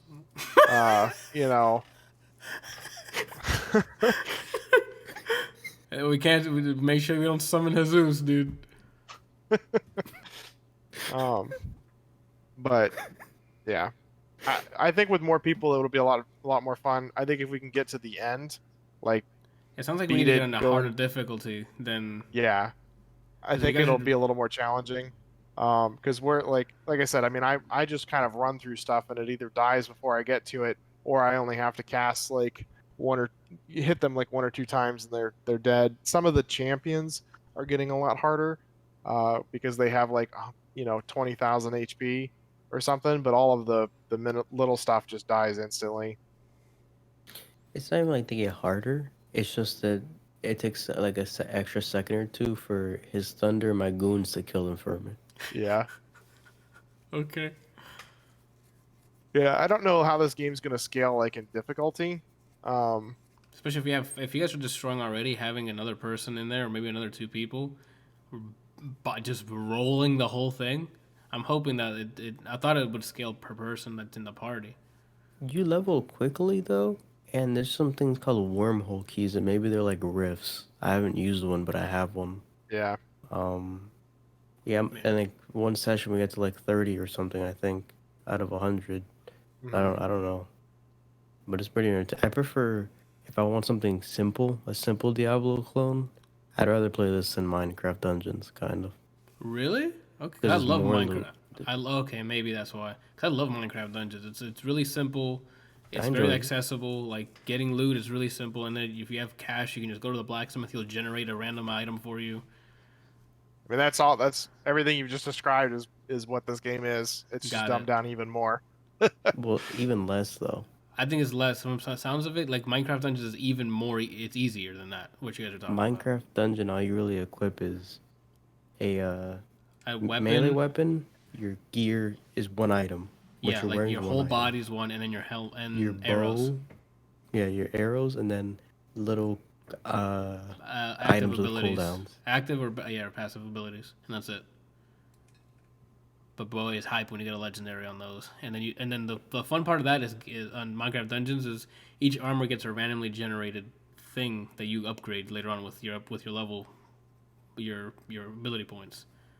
So that's what makes it cool to grind and get a better version of your loot that has the upgrades you want for each slot. Anywho, now I'm talking about Minecraft Dungeons. So, all right, Hero Siege. Yeah, I mean, is it an accessible Diablo? Oh, controller support. Yeah, I was playing on a controller. Nice. I played on keyboard and mouse. I feel like this game would actually probably be easier on a controller because everything's like right there. Like I don't know how do you attack with a controller? Is it the Right stick. D-pad or the right stick? Yeah, So it's like a twin stick shooter. Nice. I like playing those type of games with the controller because it's just comfort. Like I'm just hanging out, going autopilot, kill things, get some loot. You know. Yeah. Like, so do you want a copy of this? I can send it to you. Yeah, absolutely. And if you have extra ones, I'll take it. As I saw the trailer for it, I'm like, I don't know if I'll play this or not. That would have to be like with a squad of people. If you guys bought it, then yeah. I thought Brian was asking me. I have it. I have an extra copy. When Brian sent me the thing, I thought he was thinking about buying it so me and him could play it. But if you guys already bought it, like, okay. Yeah, I was thinking of buying it myself, and then Kelsey just gifted me a copy. I was like, all right. Oh, okay. And then we just each basically bought like a expansion DLC, and then we bought 2 DLC characters each, and I didn't play any of them. Yeah, I just played the Necromancer because he was a base character. Nice. So I know not to pick anything melee because you guys are just gonna have goons, and by the time I get to them, they're dead. So I need something with beams, right? His is melee. Yeah, I mean my guy's melee. He just happens to. But you have an AOE, a lightning aura. Yeah, that's around. So I need to beat your AOE. No, I'm good. I need a beam. I need something that'll pass by your beam, your aura. No, I mean, you can play whatever. I'm pretty sure it's not gonna matter. Like eventually, we're gonna get to the point where we're sort of at the point now where my lightning isn't like destroying everything. Oh, okay. They also have like caps for stuff so that you can't just be completely overpowered. Like you can only put 5 points into the first layer of your tree, until level like 12 or 24 or something. Ah, I see. So you can't just stack like plus 100% electricity power or some shit. Yeah. So like level 20. Yeah, my dude, even though I was in the beginning, I was running around destroying everything. Like it eventually started to wear down because I could only put 5 points into it. And then once I hit level 24, I could start putting more points into it. And at that point, though, like the amount of health and everything has leveled out to where it takes a couple of seconds for it to kill it. But I usually, run up and I have I like characters that have passives, like when you actually hit stuff. Like I don't really like casting spells. I want to just go in and slap things. Yeah, you preach to the choir, brother. And so I like to play classes that have a lot of like passive stacks actives or stuff. Yeah, like passive stacks or something. So like I don't mind just running around doing nothing or running up and just smacking you in the face with my weapon, and then like as I'm doing that, other shit's going on because I'm hitting you and there's a chance to proc things. Hades. Hades. And so yeah, I always go for those first, and I just try and max those out. So when my lightning aura started failing, I started getting all the things that were slap passives, and then anything that survives the lightning, I just run up and smack them in the face a couple of times, and then they die from other stuff. Right. I did the other route where basically there's caps until you get to a certain level. I'd entertain them and put points in other things, but when I can have a cap increase in my goons and the passive that buffs my goons, I respec completely and just put points into those.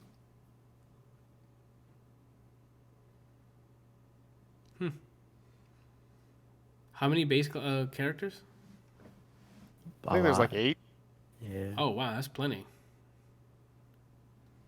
All right, cool. Yeah, I mean, you can look it up. It tells you like on the page. Mm-hmm. They pull it up. Hero Siege. So. Did you put that on there, Ram? What? In all caps, talk about Ghost of Tsushima without writing it on my side of the dock. In all caps. I don't even know what that is. Okay, so Brian wrote there's 16 classes to choose from, and I think a 17th is coming. 8 classes are available in the base game, and the rest can be unlocked through DLC. Two of them come specifically from like an expansion DLC, and the rest of them are characters that you have to purchase. It doesn't tell me which ones they are, but they have some really cool looking base characters, and then it looks like doesn't look like the sale's going on anymore. But the classes are they're apparently $6 now. I think we got ours for like $1. Yeah, $1.50, something like that. Yeah, the ones that are base are a Viking, a Pyromancer, which is probably gonna be Anthony, a Marksman, a Nomad, a Redneck, which is like a lumberjack. He runs around with a chainsaw. Yeah. Okay. A Pirate, a Necromancer, and then the rest is DLC. You got me at flame powers, Brian. Hello. Yeah, it's basically a fire mage from Diablo 2. He just runs around and just sets everything on fire. Okay, we were sold. I was looking at all of the skills for them, and it looks hilarious. Sold. I'll just be the pyro guy. Yeah, if you get the Wrath of Mevius, which is the DLC expansion thing, it comes with 2 extra characters: the Demon Slayer, and then oh my god! Right now, I almost had a heart attack. My eyes went through my skull. They have Doomslayer. Now, Demon Slayer and Demon Spawn. I'm like, Doom guy's here. I'm picking him, bro. I can feel my heart rate getting up. Yeah. I heard the guitars riffing as soon as you said Doomslayer. I'm like, what? Is it time to rip and tear? All right. Okay, cool. I mean, I'm kind of excited to try it out because if it's a little bit more advanced than Minecraft Dungeons, and that game is already accessible, so love it. All right, peeps, and there's no fan mail because no one said anything. Am I going to talk about Remnant? Is that how we're going to do this? You're just failing all over the place today. Yo, I'm trash, Kelsey. So there were so many times that you could have slid into this. Yeah. Because we brought up Remnant like 5 3 times. Yeah. I don't know why I thought you talked about it. Oh, when I was talking about stop saying Last Remnant, that's when I was going to go and talk about this. Survival mode. Tell me about it. Adam and I and Bosmer all played the survival mode the other day. Oh, that's who followed me. Okay. It's... What? I had someone follow me on Twitch, and it's Bosmer, the Bosmer.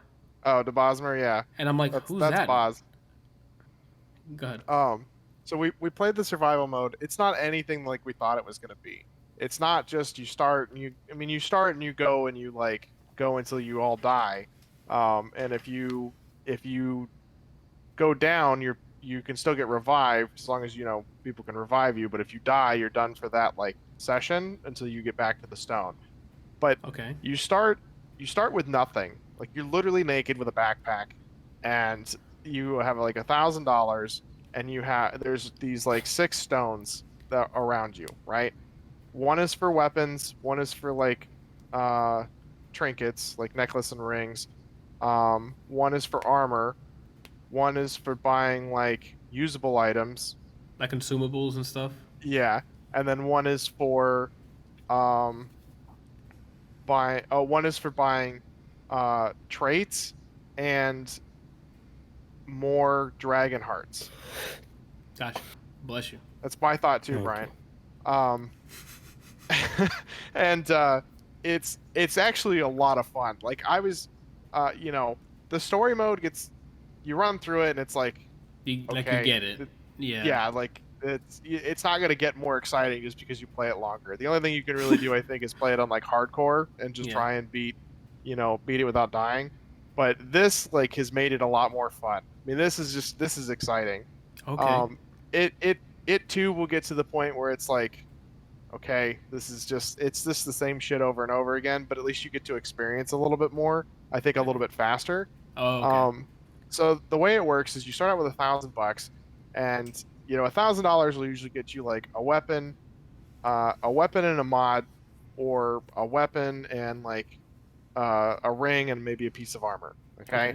And then as you go, you are just placed randomly in a world, And you just have to run from start to finish, kind of like you would normally, going through the main game, except as you kill things and find items, like if you find a treasure chest, it usually comes with an item, a random item, and a trait, a random trait.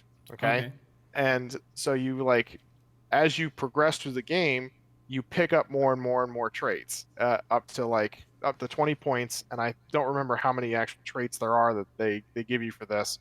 And then you get random items throughout the whole thing, to build like armor sets and weapons and that kind of mods and that kind of stuff. Killing bosses will give you, either give you the weapon that the boss normally drops, when you turn it in, or give you the mod that you get when you turn it in. It just gives it to you. Let's see. The longer you play, you kill stuff and you get experience, which increases like your health and things and stamina and that kind of stuff, and then you get traits to help increase some of that stuff too. But as the longer you play, the more difficult it gets. You have a timer that keeps counting down, and all the monsters and things get more and more, get harder and harder because they're going up in level as well.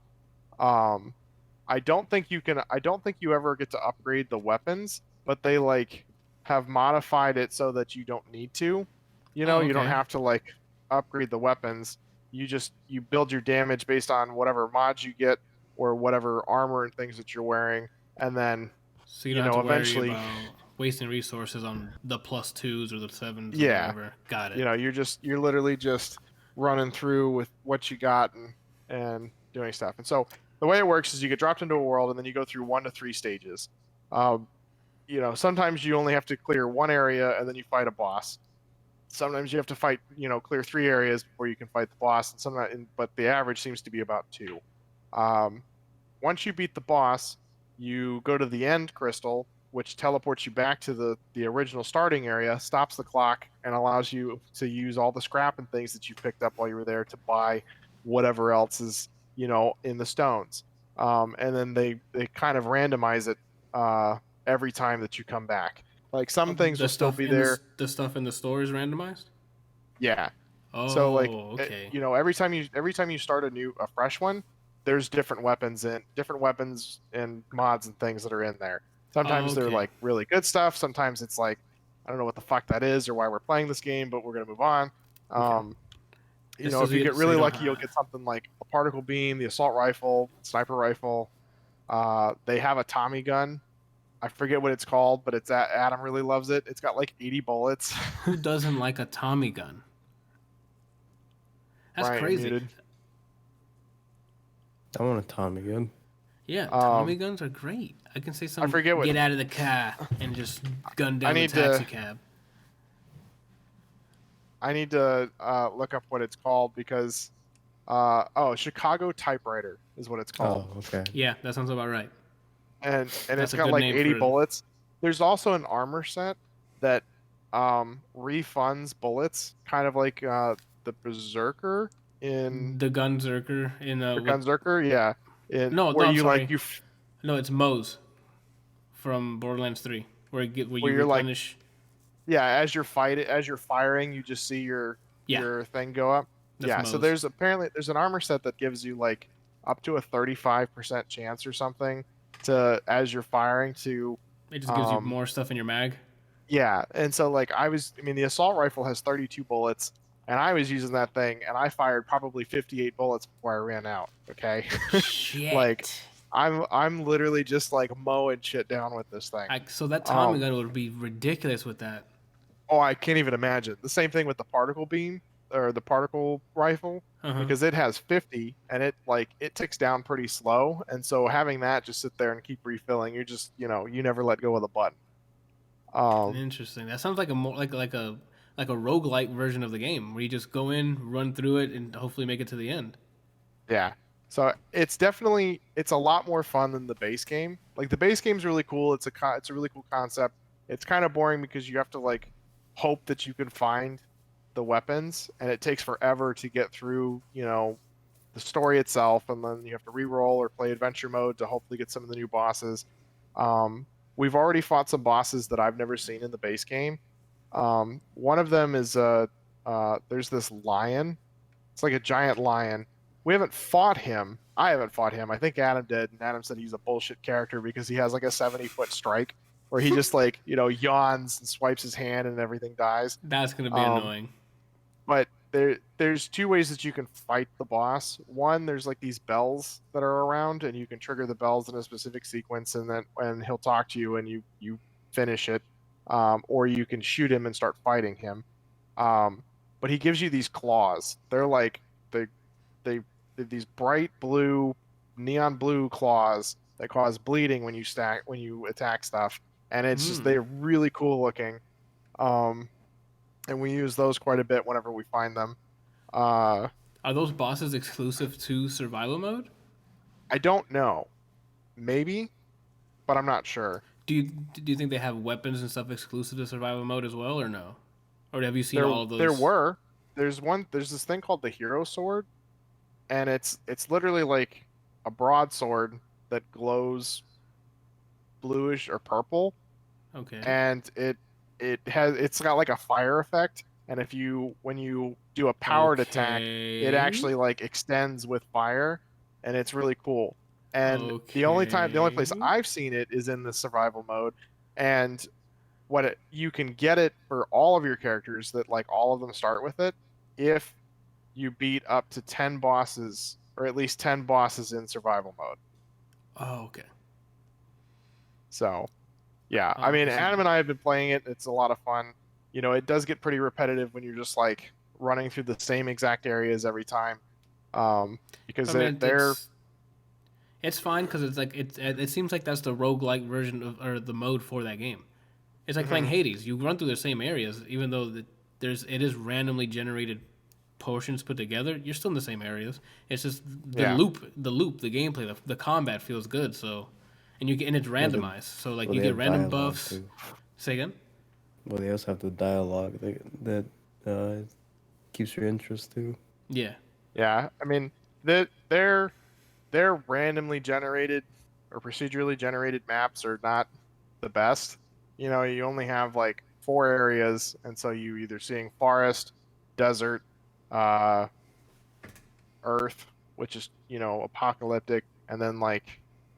There's 5 areas. There's like the high tech thing from the labyrinth, and then there's some underground thing that you can go to.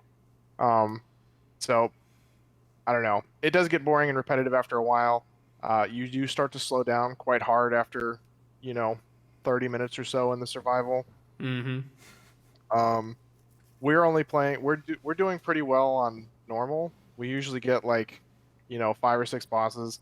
The one night that we got 10, we probably could have been going for quite a while, but it was like 11:30 or midnight, and I was like, I want to get off. Yeah. And so we had to cut it short, but we at least got the 10 so that we could get the sword and things.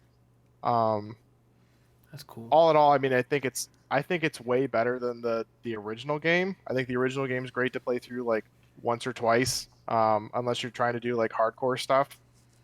This is definitely a lot more fun when you have, a bunch of friends to play with and just try and push as far as you can go. Yeah.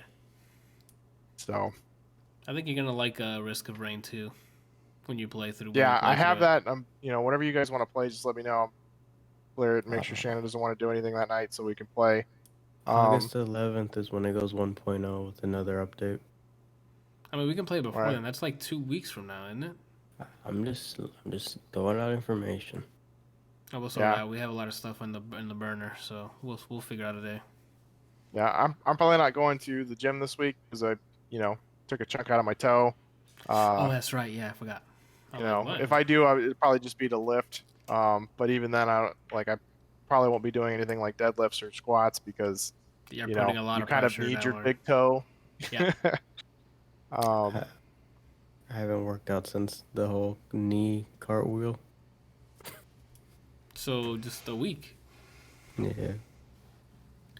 I was feeling pretty good. I got 185 8 times on the bench. Nice, dude. It's a plate and 25. Yeah. And I got 185 on the squats, and 135 on overhead press, and then I think 165 on deadlifts. But I haven't done deadlifts in a while. Mostly my grip is what's failing for that, so I got to work on my. You can forearms. grab one of those. Oh, okay. I thought you meant like. I thought you meant it was like slipping between your fingers or something. No, I'm almost dropping the bar. Where he was going with that. Randall's just being a pervert. Don't worry about it. No, it was not. Randall's always a pervert. He just doesn't want to admit it. Okay. So he's looking at just bleached assholes. All right. Well, we gotta move on. So anyway, like whenever you guys want to finish Remnant, I'm always down. Randall, if whenever you want to play, let me know. Adam and I are always ready to play. Survival mode is a lot of fun. It's reinvigorated the game for me. That's good. Mostly because you have faster access to a lot more weapons. You're not having to like blaze through the game in hopes that you actually. Yeah, it's even though you have like random bosses and things, you find a ton of chests as you're going through, and so it's easy to get like a weapon that you like or want. In order to actually play it, and a lot of times it'll start out in the shop. The one thing is that the more people you have, the less likely you're going to be able to buy the item because the shop is shared. It's not like instance. They have one of it, so somebody has to pick it. I like that too, but that's good. You can be like, oh, you're going to use this weapon, I'm going to use that. It's like coordination, so. Yeah, and the pistol, like the starting pistol that you get, is really strong in the very beginning. So it's like if you don't see anything in there, just run around and blast things in the face with the pistol. It's actually really good. So you can save for the next round. That's gonna be got it. And then you can buy op. Yeah, then you can buy op. It's just a save. What is it? A save round or what is it? Yeah. When you don't buy anything. Yeah. When you don't. That's funny. Okay, we gotta try that survival mode out then. I like that whole randomization thing. Yeah, it definitely makes it more fun because you never know what you're going to get to start with. Yep. And then the bosses are more random. You actually get access to the bosses a lot faster, unless you're like in the original game, like just running through. And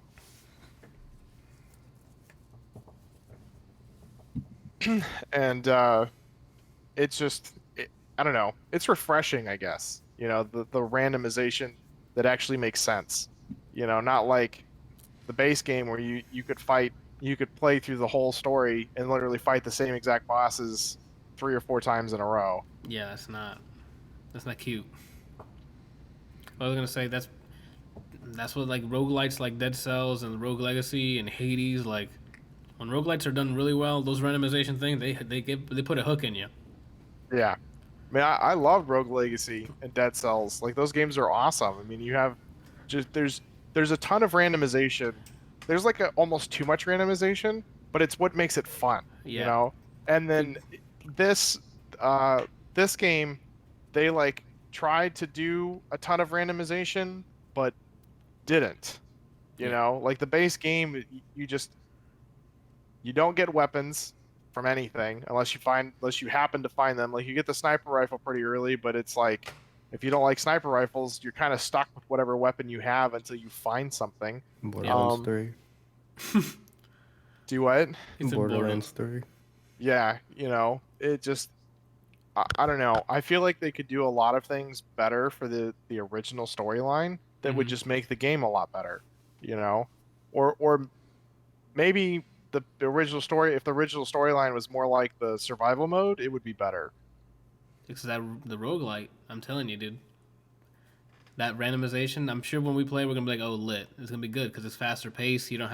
We're opening chests just, when we're playing the single player, when we open chests, it's just like materials so we can buy stuff later. Yeah. If you're telling me we're playing through and the chest can have a gun in it, yeah, we're opening everything. Like, before we're like, I'm not going to go back to go open. That's just going to have mats. Yeah.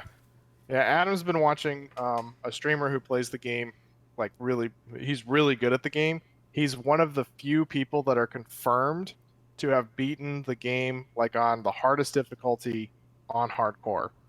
Oof. Single, like a solo run, or did he do it like a team? I don't know that. Okay. I'm assuming it's a single run, but he's one of the few people that have been confirmed to actually do it. So he has like a run. He has a recorded run of him doing it. That's cool. Probably. I'm the other one. Oh, word, Brian? Yeah. Melee only. Oh, yeah. Okay. Okay. Yeah, dude, no problem. Armorless. I don't believe you anymore. All right, cool. Damn, we'll try that out. All right, peeps. There actually is an item that gives you more damage for not having any armor on. The necklace. Oh, really? Yeah, 30% more damage per missing armor or unequipped armor. So that's like almost 90%, right? Because it's like 3 slots. It's the helmet, yeah, the top, and then the bottom, and the shoes, right? Yep. You have the helmet, chest, and then legs. That's 90, almost double damage for doing that. Yo, I need that necklace. If you're running around like so the way he does it is he has like 2 different armor sets. He has one for like sprinting through the different areas, because eventually you get 20 you get all 20 points into the traits going through the thing. Mm-hmm. But he has 2 different armor sets. One where he like basically just runs through the area, and then another one that he puts on for the bosses.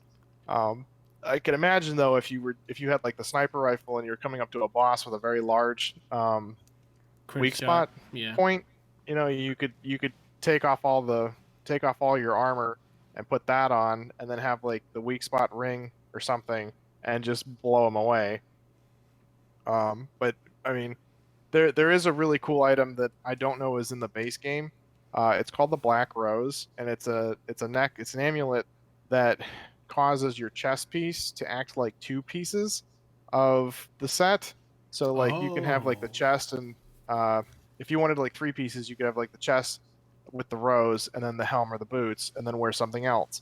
I think a more beneficial strat is to have just the chest piece that you want, use the Black Rose, and then have 2 pieces of another set so that you actually get, double, technically 4 pieces that you're wearing.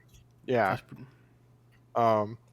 So I don't know. He's been watching him and taking a lot of notes and asking questions and things, and then he's been telling me about it. We try and implement some of the strats that he's been doing it. Mostly we just suck at fighting the bosses, so it doesn't really help a ton, but the more you play, the better you get, the easier it gets. Yeah, especially since some of there's invuln on some of the rolls, right? So once you get that down on some of the attacks, that'll probably be cake. You post 3 on block? Okay. I'm 14 frames on block. 14 or whatever it frames is of that what? Randall said every time I take this episode. You got it. Plus, 14 frames like plus or minus? Yes. Okay. All right, notable releases. Releasing this week is your sex tapes out this week, Brian? That what you said? That what you said? Okay. Destroy All Humans comes out this week. I think it's a remake of the first one, or maybe just like a I don't know if it's like a remaster or it's a remake. Is that not already out? I thought it was. Yeah, today. It came out today. Oh. I've seen streamers already playing it. That's why I was... Oh, they might have gotten an earlier copy. I think today was the official release date. Yeah, it says the July 28th is official release. So they might have gotten early copies. And then also Blightbound comes out today, which was that 4-player turn-based thing, Brent, that you talked about before, I think it is. Oh, the 3-player. Oh, it's 3-player? Yeah, and it's like a RPG co-op thing. Are we playing it? I haven't bought it, so I don't know. When I'll play, Did you I like it? It releases tomorrow. Blightbound?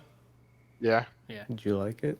The trailer looked cool. It's just, I'm like, okay, a turn-based The co-op gameplay, stuff. like, how'd it feel? Remus. What the hell he's talking about? Movies, I have no idea what the hell's coming out because everything's digital now. So by like tomorrow, we can probably just Quiet Place 2. They finally cave and they release it. Or is it done? Yeah, it should have. Brando, it was supposed to be airing like in March this year. And they have the movie's done. I thought you said it was out. You pissed me off right now. I said he just said it was tomorrow. Quiet Place? Oh, I think you're talking about Blightbound. I'm talking about Quiet Place, but I'm saying I don't know what's coming out in movies because they can just drop it digitally. It was supposed to come out Pissed me March. off. So the movie's done. Movie. You're pissing So me like, off. yeah, it's not out already, Brian. That would pissing me off. shit. And then for music, I didn't see anything on there, Brian. You can check yourself if you saw anything, but I didn't see anything. Before I wreck myself? Yeah, you can go wreck yourself. It don't matter. Well, he looks. Mama said knock you out. Yeah. Well, he's I don't closing know. here. Oh, Alanis Morissette. I didn't know she was still doing music. I didn't either. Is it okay? Godspeed. The Psychedelic Furs. I think I might have to listen to them. Here we go. I mean, I listened to Yak, and I thoroughly enjoyed that album. I get it, Brian. I get it.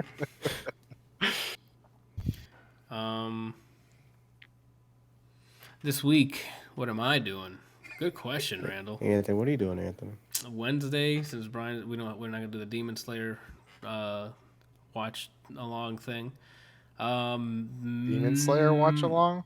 Yeah, because my son Javi Lablavi wants me to watch Demon Slayer, but he wants to watch me watch Demon Slayer. So are you like doing a reaction videos? I guess so, but I'm gonna do it on a private stream because I don't want to get DMCA'd. So only people with like the YouTube link of the stream will watch it, and I'll just send that to him and whoever else is watching it with me. I was going to watch it. Yeah, you too then, whatever. That's going on for tomorrow's stream. I feel like I'm really close to the end of Red Dead, so maybe I'll finish off Red Dead tomorrow, and if not, I'll do Animal Crossing tomorrow, depending how. Animal Crossing. Heck yeah, dude. You have two options. What are my two options? You have Red Dead Or you Galaxy Hades. Quest. Or Hades. I'm not gonna watch Galaxy Quest on like a watch along. I do need to watch that though. What time is it? 11? No, I can't watch that right now. It's like an hour. It's like 2-hour movie, right? I think so. Yeah, I can't watch I told everybody in my other Discord that you were like, what the fuck is Galaxy Quest? And like 4 people were like, what the fuck do you mean he doesn't know what Galaxy Quest is? I never saw it. After all the shit that I've seen. Randall, what are you doing in the it's really background well right now? done. What are you doing? Playing with my hair. Okay. the whole week. Oh, like fidgeting, I guess. I don't know what you would call it. It's like, you know how you just keep messing with stuff? Yeah, sure, man. The whole week. No, I'm not asking him this week, but I said, what are you doing? I'm back there? asking. So, yeah, and then Thursday we'll be doing that Demon Slayer watch along, and I think that's it for the week, unless something comes up. Oh, maybe on the weekend I'll be recording. Javi says, "Do you know anything about Demon Slayer?" Nope. Besides, I think I've seen a character that has a scroll in her mouth. That's Is it. that what that is? I don't know. I think that's what that is. I don't know. The tech. Oh, I forgot to talk about it. Oh well, next week. I played about a half hour of Fall Guys. Don't mention it. I think they're gonna have another technical test this weekend, so maybe I'll record more gameplay of that, and then we'll talk about Fall Guys next week. That game looks fun. Kelsey, you have no idea. I mean, just watching, like, I feel like that would be a lot of fun, I need you to especially go if you're watch. playing against, like your viewers and things. Go watch me play that game, dude. It's immediately hype because you're like, fuck all these guys. I'm the better wipeout contestant. Period. It's like MXC in real life, dude. Right, you are, Ken. Right, you are, Ken. And we're just stupid idiots trying to platform our way to the end. I'm already talking about it now. We're moving on.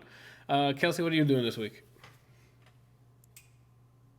Well, I'm not working out. Those are Support facts. myself. Those are facts. I don't know. I don't know that I'm doing anything like major. Probably gonna be playing some more survival mode with Adam. If you guys are down to play Risk of Rain, if I have some time, I'll definitely do that. Facts. I've been really bored lately. Like I don't know Like what with it is. gaming or like. Kind of everything, like I'm just kind of in a funk again where I'm just like, none of this sounds good. I started playing Ragnarok online again. I haven't played that in years. What the fuck are you doing? How's the car Like coming? I have this huge. I bought what's it called? Girls. Well, I bought that because it was on sale for $6.23. But I bought ADLR Riza. Oh yeah, I saw. What is that? It's like a It's like JRPG. just an RPG. Okay. It's got really good reviews. It's got really high ratings. From watching one of the reviews, it doesn't sound like it's like a trying to think of how to describe it. It's not like something that you're like, oh my god, I have to fucking play this. It's more of a, you don't really want to think. You kind of just want to relax. And go to autopilot. Yeah, and it seems like it plays similarly to the way that Fire Emblem Three Houses does, where you only have like days, or you only have stuff a certain amount of hours per day to do stuff in the game. It looks interesting. It was on sale. I bought it, and I'm gonna try it out. But then like I downloaded it, and I loaded up Ragnarok, and I'm like, what the fuck am I doing with my life? What's happening? Yeah. Are you like missing a specific type of gameplay? Are you tired with gaming in general? Do you watch some I'm just movies? tired with gaming in general. Like Got it. I don't know. I'm just really bored of a lot of things right now. Like I actually really want to go work on the car, but it's so fucking hot here. Like I mean, you guys know, you live in Florida. You walk outside, you're just instantly sweating. Yeah, I'm you think it's sorry. raining. Yeah, That's I how get hot what it is I'm outside. Because your Yeah. sweat is just like all over you. Recently, it's been not hot. It's been like just humid and raining the entire time. Like Yeah. heavy rain for us. We've had a lot of storms just pass overhead. We've had like a little bit of rain, but like I mean, I was out the other day trying to play with Ramus. Like he loves to play fetch. I couldn't stand on the grass because it was too hot. Jesus. Like it was burning my feet. Okay. I mean, That's- it's been absolutely ridiculous here. And so like I don't want to go out there and lay underneath uh lay underneath the car and then just be sweating everywhere trying to like hold the tools and having sweat hit my eyes because it's dropping off my arm. Just cosplaying as Anthony underneath your car. Like I have to take two shirts when I go to the gym What the because fuck? I have to I take a shirt to lift with and then I take a shirt to do the classes in. Okay. And like but even then I usually like finish like 10 minutes before and it's just not enough time to like dry off everything else. Mhm. So I before I switch shirts I have to like use the shirt to dry myself off in hopes that it actually like does Soaks something. up the sweat. Yep. Yeah. Yeah. I feel that. And but yeah, I don't know. I've just been like I think it's partially just because I've been kind of stressed at work. Like we've had these two tickets that I've been working on for like almost 2 months now, and it's like I finish it, I'm like, okay, it's good. We test it, it's good. It gets to production, it's bad. And I'm like, motherfucker. Okay. Facts. And so this one ticket has come back to me 4 or 5 times now, and then this other ticket I've been working on, or I was working on it.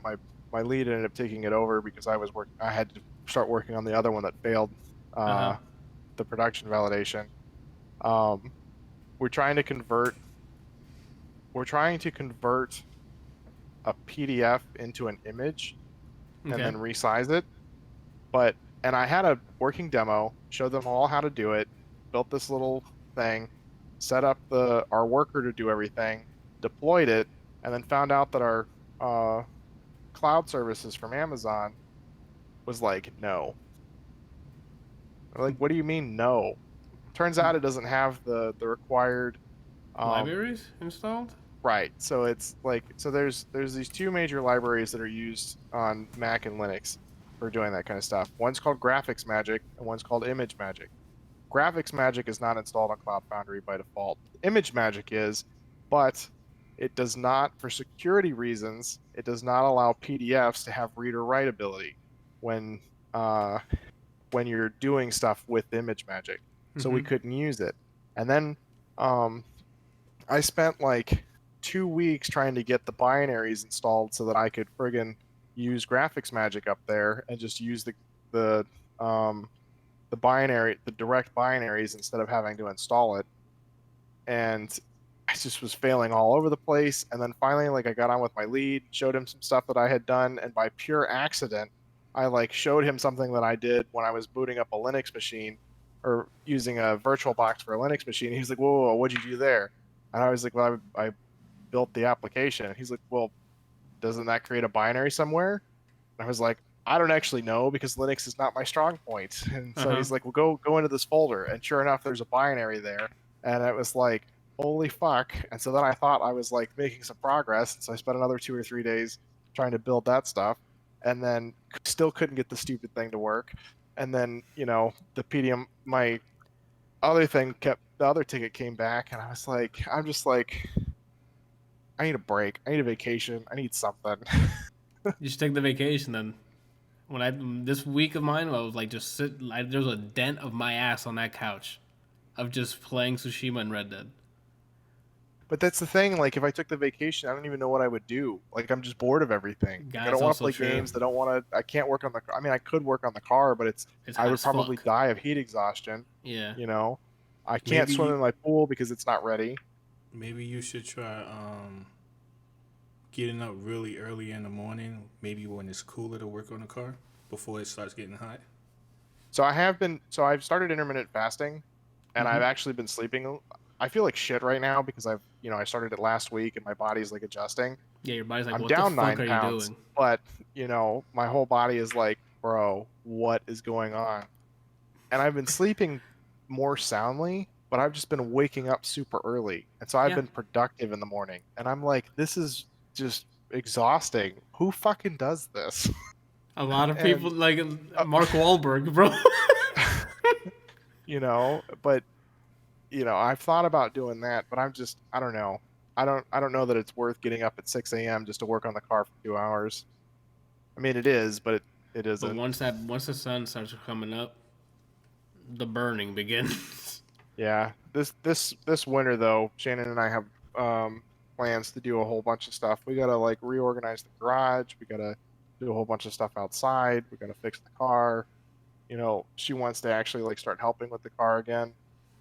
So you might be looking for that accomplishment high.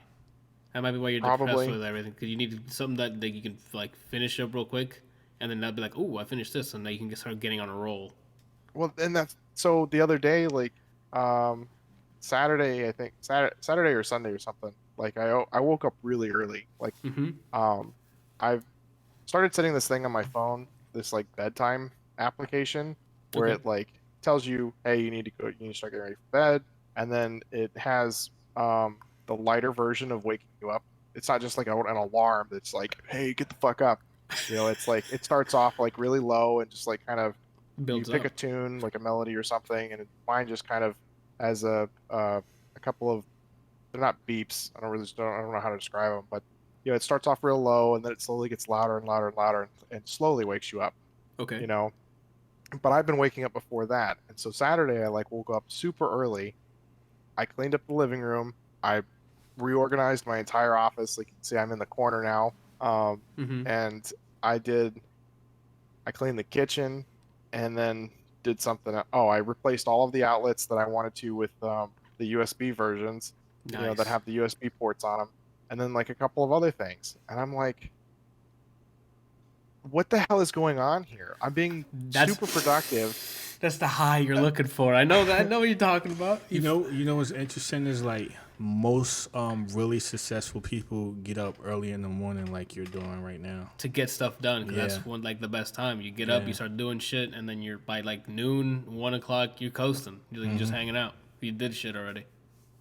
I don't know. I might just take a week off or something and try and work on the car. It's gonna be miserable, but at least if I'm out there doing something, or maybe I'll we'll reorganize the garage, and I'll because my neighbor, he enclosed his garage and put some like I always forget the fucking name of it, insulation in there, and then just has like a window unit in his garage, and it stays at like 76 degrees. And I'm like, I can work at 76 degrees, That's pretty nice. Like, that would be awesome. But to get the first of all, to get the thing enclosed would cost me probably over $1,000 to buy all the wood, and then I'd have to like get out there, put the wood up, caulk every crease.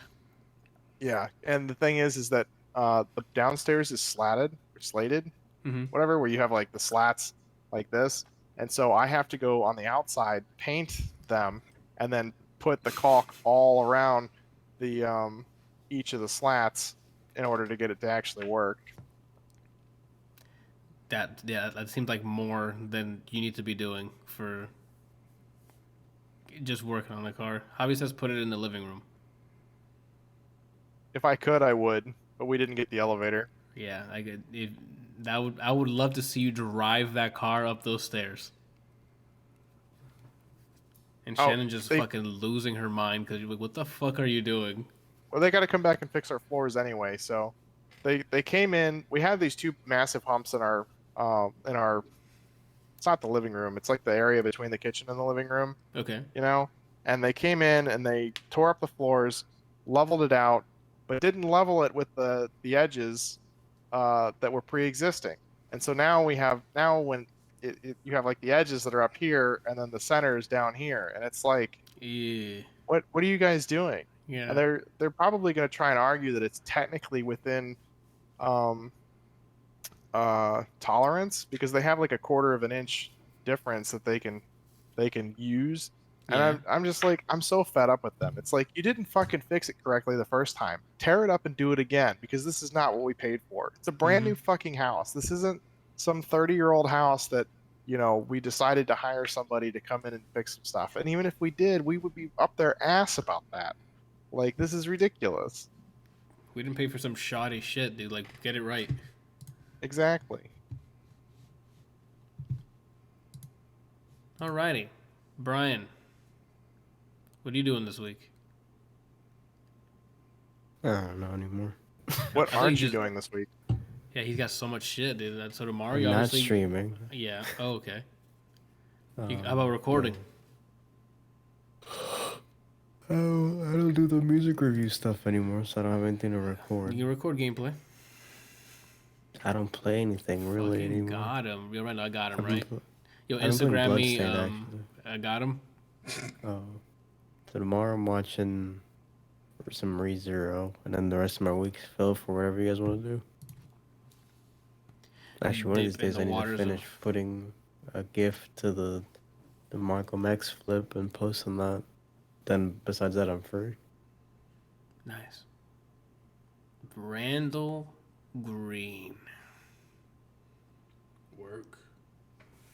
I didn't even ask the question. What are you doing? You just gonna ask me what I'm doing? You don't know what I'm gonna ask you. So Okay. let me ask the question. Right? Go for it. Randall, what are you doing this week?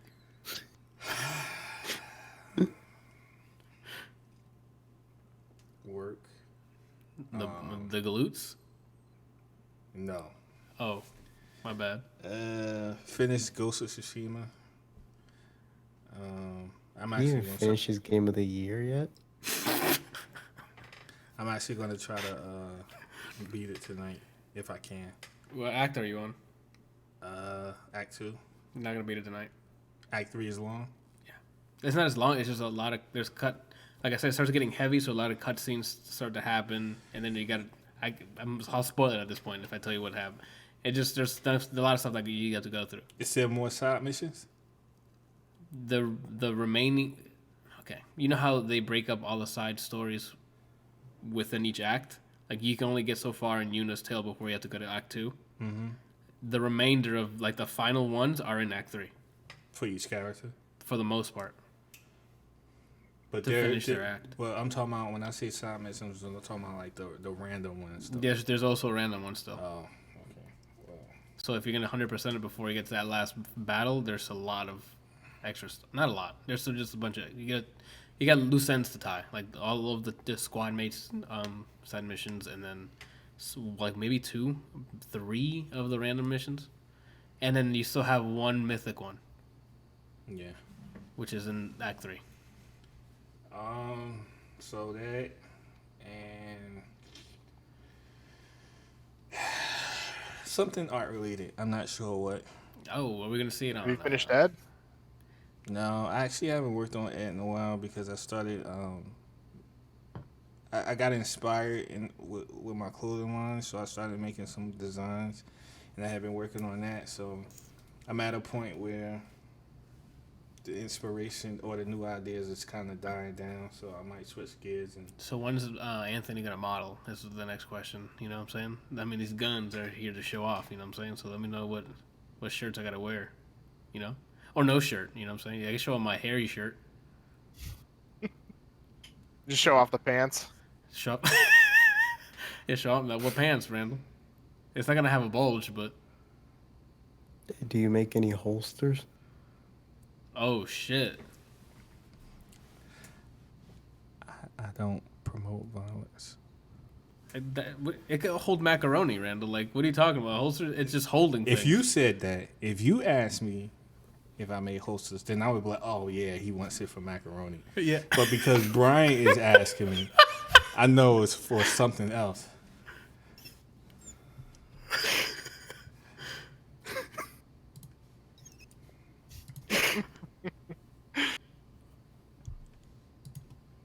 Oh my god. All right. That's it then, Randall? Yeah, Okay. just work, game, and something art related.